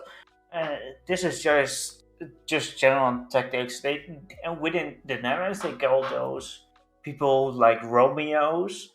So and it goes after like Romeo and Juliet and that kind of stuff. But like it's like kind of like a deep meaning. But they call those people like Romeos, and We it, just it call them basically plainclothes officers. well, fair enough, but it basically means the same thing. Is like you put people in like plain clothes, like what you said, like Dr. K, and they are being within like demonstrations, and they're trying to sort out like the troublemakers and that kind of stuff. Richard, Yeah, no, it's Answer really it's quickly. Richard, I was gonna. Sorry. Richard, did you have something to say? Not on this one. No. Well, I mean, I can, but yeah, no, I'm not particularly keen to get in on this one. it's actually kind of funny. Yeah, You OnlyFans. go, I was just gonna say, sorry, anecdote. There was this really cool incident once, I think at the G7 in Canada or something, and somebody had been taking pictures of somebody who was like leading this like rowdy, cantankerous like group of people, and somebody later looked at the photos and noticed when the person walked, he noticed that the sole of their boot not a normal sole. It was a Vibram sole that was only manufactured for police forces, and like the actual sole pattern was only one that was sold for city police or provincial police, and like that was proof to show that the police that day were in the crowd doing as you mentioned, just based off the sole of their shoe. So Well, I thought that was kind of do you not know interesting. that they're? Do you know they're in there provoking, or do you think they might be in there just trying to keep a track on the crowd? Because I know police officers do that anyway. they They'll can do a keep track little of bit where of things are both, going. can't they? Yes, They do both. We call it They we do call both. it doing a little bit of trolling, frankly. I mean, you go to enough of these situations, right? You can see, like, you can kind of start to pick them out because the American police aren't very bright, and so they tend to like keep their expensive watches, their big combat boots, and they find the chuddiest guy they can to like infiltrate it, and so he always sticks out like a sore thumb if you're looking for him. Yeah, but to the point Richard was making, I mean, I would be interested in seeing some actual proof because, yes, law enforcement is going to infiltrate these movements to keep an eye, relay positions, things of that matter. But until such time that I would see hard proof, to me, saying that they were provoking is on the same lines of the conspiracy from the January 6ers, as someone pointed out in chat, that, oh, the FBI infiltrated and they're actually the ones that started it. It's just a little out there. But if you do have I'll like an post in article, chat. yeah, Post in chat, yeah. I mean, I'm looking right now, but I'll get it to you here in a sec.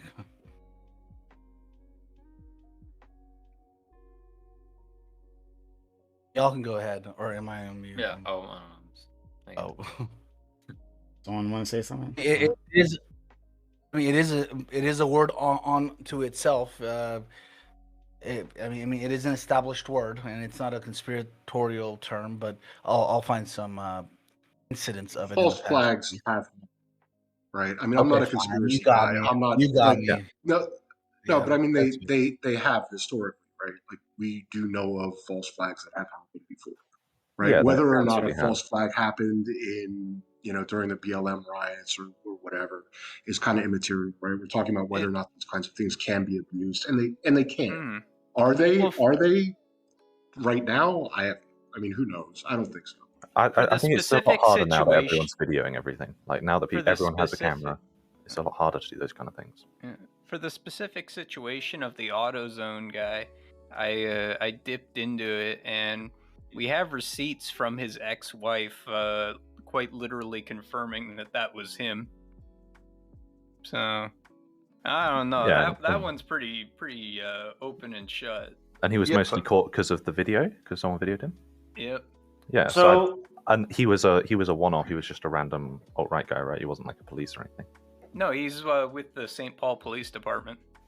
Okay, operating under their instruction or as a lone, like on his own. So for me personally, like I already talked about this with OnlyFans, like you might have like people within the crowd that are like from the police, but that doesn't mean that they incentivize the crowd to do certain stuff. So when you talk about like January 6th, these like FBI agents or CIA or whatever you're gonna talk about, those people might be in the crowd, but they weren't like saying like, "Oh, we gotta storm the Capitol" or that kind of shit. They were like incentivizing that kind of shit. So, yeah, I think it's pretty crazy to say like that January 6th was like a CIA or FBI kind of shit. Well, yeah, no one's saying that. No, like I but said, case by case. Yeah, but that's just addressing like people, like everybody that might thinking about that, So I'm just addressing that. So yeah. Yeah, with the case by case, you got to false flags. Yeah, it sounds like you're fighting a ghost there, my friend, because nobody said it. Oh so no, why bring it up? I definitely don't think I'm fighting a ghost there, because I definitely think that a lot of There's Republicans. people alive who are saying shit like that, but nobody Yeah, here is yeah. saying that. So, those aren't ghosts. Yeah, I so think I'm addressing them. So I think people who aren't here. Yeah, but Well, I think the they main might be contention- listening in. They might be listening in. So. The issue with taking on a case by case is you've got to make sure that you're not just going case by case and using your own biases to basically say if it's a cause I support. Yeah, of course. It was probably a false flag. Exactly. If it's not, then it was definitely them. Yeah, you have to look into it case by case. Yeah, exactly. Like, I wouldn't doubt the FBI potentially had agents in the January 6th crowd. Whether or not the question is, though, like Richard pointed out, one, are they solo? Which I would doubt, because if you read the report, the court report against the Oath Keepers, it specified the FBI knew long in advance that this was coming, that they had been spying on them essentially the whole time, and they knew something was about to happen. So I wouldn't doubt there are agents in the crowd. Just like I wouldn't doubt that there were police officers in the crowd for any number of Antifa or BLM protests. But one, saying the CIA was in the crowd, that's, I think, probably a stretch. And number two, again, I would need to see some evidence that, this officer acting on the authority of the police went out and was, giving protesters bricks, or tearing up buildings or burning them down, or like in Portland, trying to set fire to the courthouses. But until then, it's like conspiracy territory. Yeah, So for me personally, I fully like I'm not American, so I cannot talk about like a certain like agencies that would be in the crowd or not be in the crowd. So yeah, so I'm going off with more guy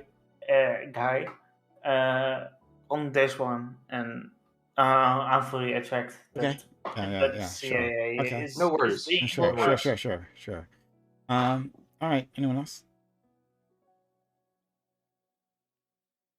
Okay. um. So I guess then we must have it all covered. All right.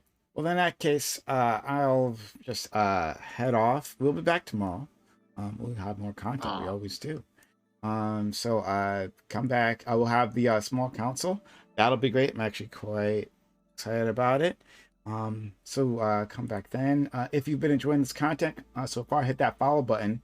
Hit that follow button right now. Make sure notifications are on so you know I'm going live. We have always more content for you. Make sure social and chat. For our social media, hit up our Twitter for our tweets, Discord, heart and soul of this community, right? Where we do everything. And then, of course, YouTube is where you'll find VODs. Like, comment, subscribe, and consider becoming a YouTube member. Hitting that join button, supporting us that way does mean a ton. Helps us out, keeps that channel alive.